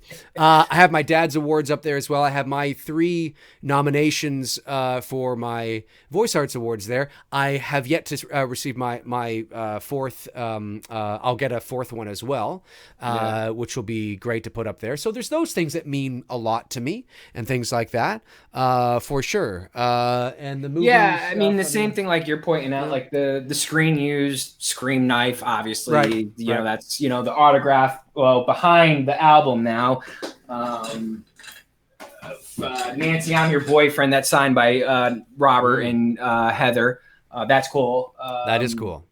My whole room is nothing but like one giant Easter egg. That's what my brother says every time he comes here. He's like, dude, I had to like spend an hour just looking at one corner of your wall to make sure I got every little thing registered in my brain. Yes, and that's the way I have it set up. It's kind of like my own little horror, Star Wars, everything that I'm into type of, man cave. It's not really a man cave though, because this is where I do all my work.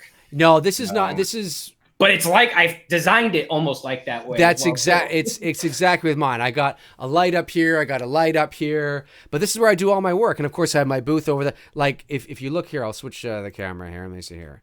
I have a walk-in closet right here, which you can walk into. You move around. You go a bit deeper in there, and that's where I do all my professional voiceover work. Is in there. So. Yeah, and that's and then I come back out here. I don't use this mic for my VO work. I only use it for YouTube. I have an Audio-Technica 4050 in there with a U87 as well, and that's where I do my my professional work. And then I got all the preamps over here and one here, and so like this stuff's really important to me because it's obviously I wouldn't be able to do all that if I couldn't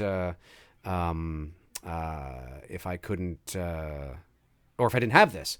Sure. And then when I started doing YouTube, obviously I bought all the lights. I got 2 ring lights up here and shit. And it's a whole operation here, folks. It's a whole operation. 32-inch monitor, and I got the I got the near field monitor set up and all that stuff. So this stuff's I mean everything's important. You know what I mean? Like it's cool. I should do an updated tour of my studio. Yeah, I should, because I haven't done one in about a year and a bit, and I've put up some new shit, so I should definitely do that. All right, let's go to 9:30. We'll go to 9:30. That'll be a good end cap point, and then we'll call it a day.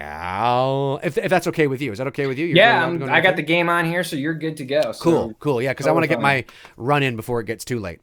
Let me see. Steven Agostino says, he's talking to Robert Kitzmiller. The Man Hammer AR-15 sends, he's talking to Steven. They're talking to each other. They're talking to each other. Jason Knight says, Stallone is my favorite actor. He was my hero growing up. Yeah, Stallone is cool. Stallone is definitely a man's man. I like Sylvester Stallone. Who doesn't? There's a lot of people out there that don't like him. Let's see here. Oliver Mercer says, Dave, when did you get into the voiceover work? When did I get into it? Well, professionally, it probably was about 2004. Well, I entered the entertainment industry in 2001.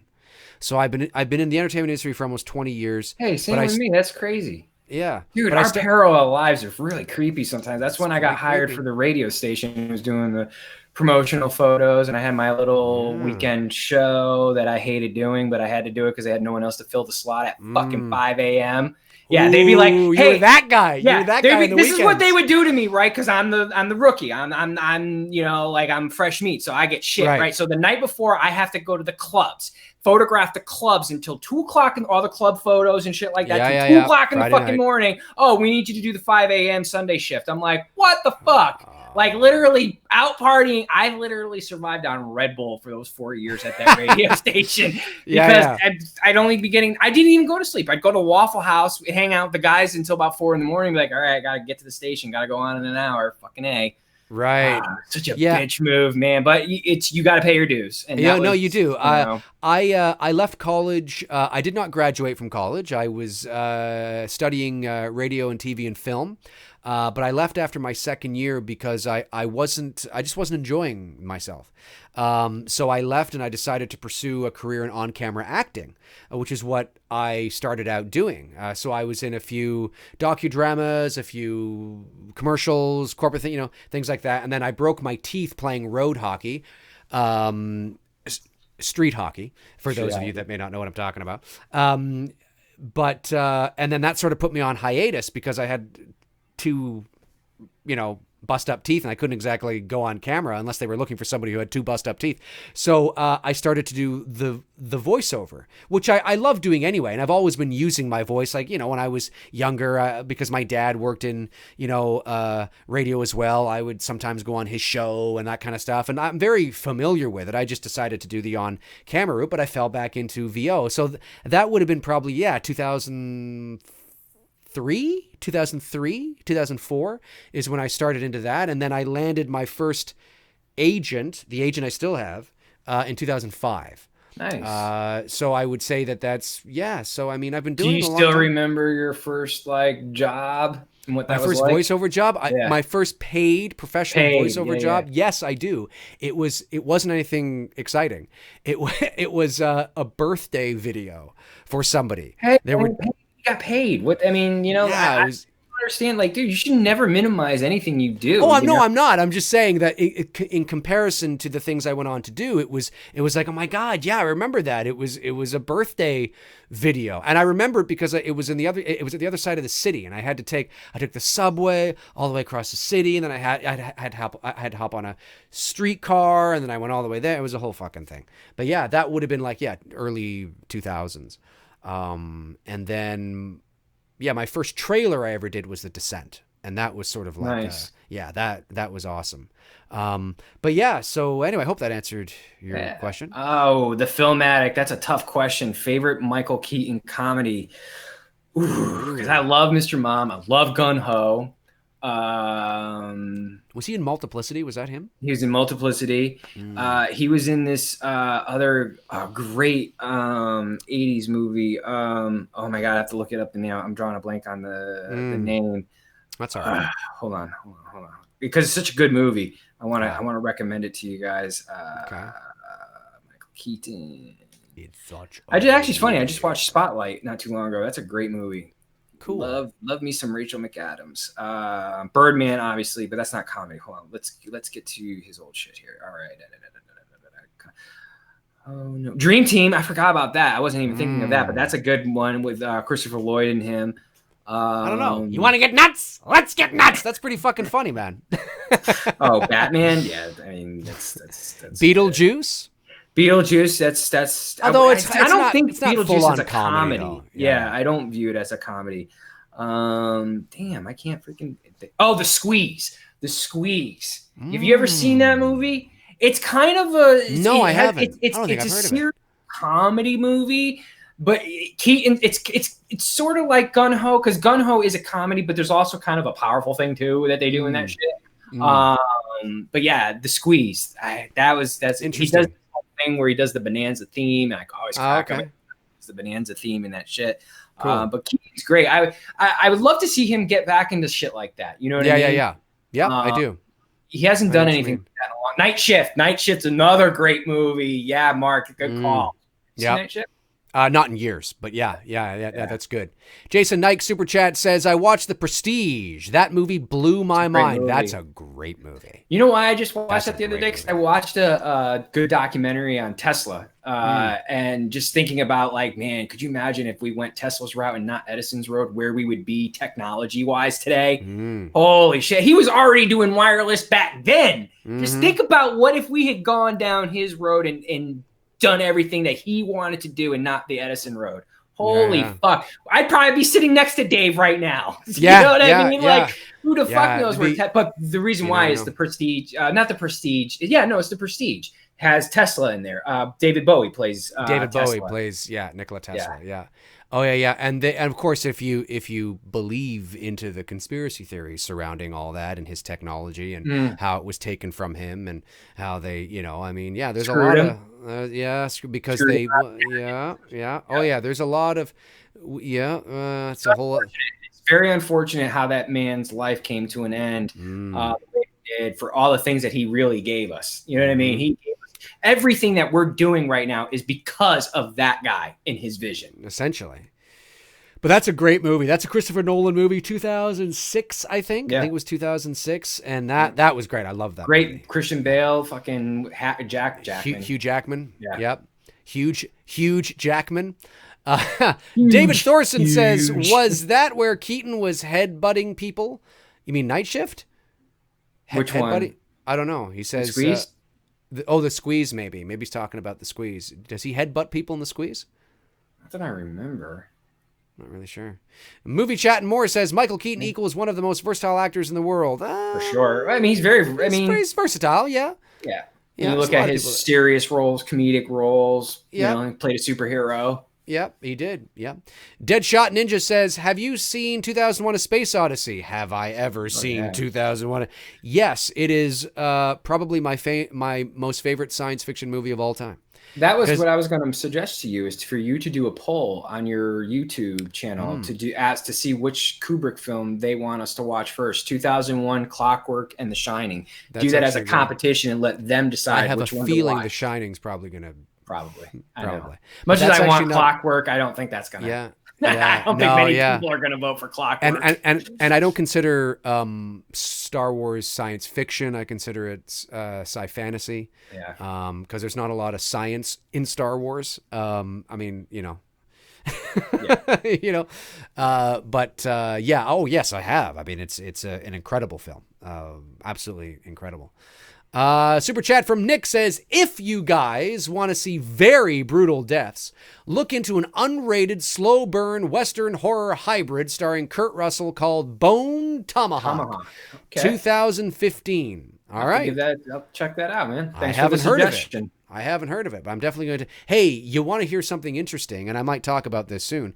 During one of my Patreon live shows the other day, one of my patrons said that they were listening to an interview with the screenwriter to Jason X. I believe it was Jason X. And he said that in the early 2000s, he had, I don't know if he had written or was on the verge or was pitching something like this. I gotta hear this because this person sent me the link for it. He was talking anyway with Malik Akkad about rebooting Halloween from a script that he would write with Kurt Russell as Dr. Loomis. Ooh. And this came from the screenwriter to Jason X. And I said... At the time, I don't see it, but now I kind of see it with his age. Well, I said to my patron, I said, wow, I said, so, and it's not coming from hearsay, it's coming from the person. Yeah, exactly. And I said, I have mixed feelings about that. I said, it's bittersweet. I said, the bitter part is the screenwriter for Jason X. I said, but the sweet part is Kurt Russell's Dr. Loomis, because I think Kurt Russell would I think he's brilliant. He's one of those actors that I just adore, and he's one of those people that I believe him in every role that he's in. So we've been fortunate with that character twice, because I love Pleasance, obviously, but Malcolm did a great job. Malcolm, I can't knock Malcolm's performance. Part one he did. Yeah, you can't knock him for what. Yeah, well, I don't blame him. That was Rob Zombie's decision. What he did in 2, but what he gave us in 1, man, he was a really good Loomis. I didn't feel like he was trying to copy Pleasance, and I like that a lot. So we have received 2 great performances by 2 great actors. Obviously, Malcolm. That's right. That's right. But yeah, man, Kurt Russell now playing Loomis in a reboot. I think that would be good. Yeah, I think also Kurt Russell might be a little too old for any turn of... I mean, maybe. I mean, well, no. I mean, 60s? If you were to dish them out, he's well into his 60s. I think he's approaching 70. I mean, I would totally, entertain it. Sure. For sure. I think he might have been ripe 15 years ago, though. I think that might have been. I think hands that might have down. been ripe. You know what I mean? Because he would have been in his early to mid 50s, and I think that would have been ripe. And but yeah, that apparently that comes from the mouth of the screenwriter to Jason X. And like I said, I mean, I and that's not look. I mean, I'm not familiar with the screenwriter's work. Admittedly, I'd have to look to see what else he's written, produced, or directed. Just because somebody has a bad day at the office doesn't mean that they're a terrible writer, or, you know, and obviously there are people out there that like that film. But to get me excited about him potentially writing something back in the day, I would have to see what else he's sort of done. But Kurt Russell, I mean, Kurt Russell just brings class and power to anything that he's in. And I think that, and again, he would make amazing. it his own. I don't even think we would, you know, Exactly. he would not even try to mimic anything what Donald did. No, that's right. And my favorite Kurt Russell movie of all time is Breakdown. Favorite. Breakdown's good. Breakdown's I like my favorite. Backdraft. Backdraft is good. I think my top 3 would be, or my top 5 would be Breakdown at number 1. And then you got to have Overboard in there. Probably Overboard is great. I have probably that at, there. you know, number 2. And then of course The Thing, Backdraft, and maybe Big Trouble in Little China or something. But I mean, he's what about he's Escape? Great. Oh yeah, well, Escape too. I think I'd pick The Thing over Escape though. I think I might. I don't know. It's crazy stuff. Erica Chavez, Tony, who you got in the Super Bowl? Honestly, I would love it because it's the 100th anniversary of the NFL. If it was the Chiefs and the Packers, which they were the two teams that played each other in the very first Super Bowl. Would be from the nostalgia side of it in marketing, the NFL it'd be great, you know, to see that. So if the Chiefs and the Packers get into the Super Bowl, my sister and my brother Neil will just be on, because Neil is a huge Chiefs fan. Yeah. And my sister Jill and my brother Bob are huge Packers fans. Aren't they closer to that area, Wisconsin? Your brother and sister? No. My brother Neil. Maybe not in the state. Like by geographically, aren't they close to Wisconsin? I think where you told me they are at, they're pretty close. They might be. They're basically, and my brother and sister Neil and Jill, they live up basically Thunder Bay, which is on the northern shores of Lake Superior. So it's very northern Ontario. Same time zone, but just very northern Ontario. And they're very close to Manitoba up there. But because of the way that Ontario kind of arcs down like this, I don't know if it's Minnesota. Somebody's close up there. Yeah, like they're not that far because of the way that the U.S. goes up like this and Ontario kind of comes down. They are. I don't know if they're close to Wisconsin or not. I'd have to look at a map. But certainly they're huge fans. And my brother Bob though is in Ottawa, so he's closer to me. He's down this way. But that would be really cool. I didn't even know that they were that. I didn't even know that the Patriots were eliminated. We got eliminated the divisional weekend by the Titans, the mighty Titans. Ooh, are they still in it, the Titans? Yeah, man, they beat freaking Baltimore this week. The team that the Titans were going to beat the Patriots, and they beat the Patriots. Nobody thought they were going to beat Baltimore, and they went into Baltimore and beat Baltimore. You know what? I love seeing shit like that. It's about fucking time. Absolutely. Like, I'm riding that. Even I'm a Patriots fan, and I was kind of cheering for. I mean, look, God, I've had so much like success being a Patriots fan the last 20 years. I can't complain about anything. No, you can't. Watch what they're doing right now, you can't. I'd be happy for my brother because he's a Chiefs fan and he has never seen the Chiefs win the Super Bowl. So there's the sentiment side that I would like for him to know what I've been getting for several years, many times. But the Titan, thing is kind of like I'm seeing the hype around Georgia because we're close to Tennessee, and it's a good story. And but yeah, the love for football that I have I'm kind of hoping to see a Packer-Chiefs matchup on the 100th anniversary of the NFL. That would be pretty cool. I got you. Yeah, I think that would be. All right, folks, that's going to do it for Tony and I on episode 52 of Two Dudes and Some Bullshit. Tony and I want to thank you guys for tuning in and watching Friday the 13th with us. Tony and I will be back next Monday night at 7 o'clock p.m. Eastern Standard Time. We'll let you know what that show is going to be and what we'll be talking about and watching at that time. And this is fun. We enjoy doing these things with you guys, and we have a good time doing them. And then, of course, tomorrow morning at 11 o'clock a.m. Eastern Standard Time, right here on this YouTube channel, episode 4 of McRae Live. I'm talking about the Sleeping Giants, Freddy and Jason. Tune in for that. Tony, any last words you want to say here? No, man, this was a great stream tonight. I had a lot of fun, and looking forward to see what we're going to do next. I could not agree more. I think this was great.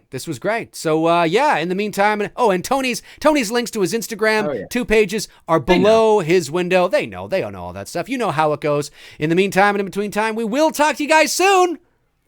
Cheers. Later.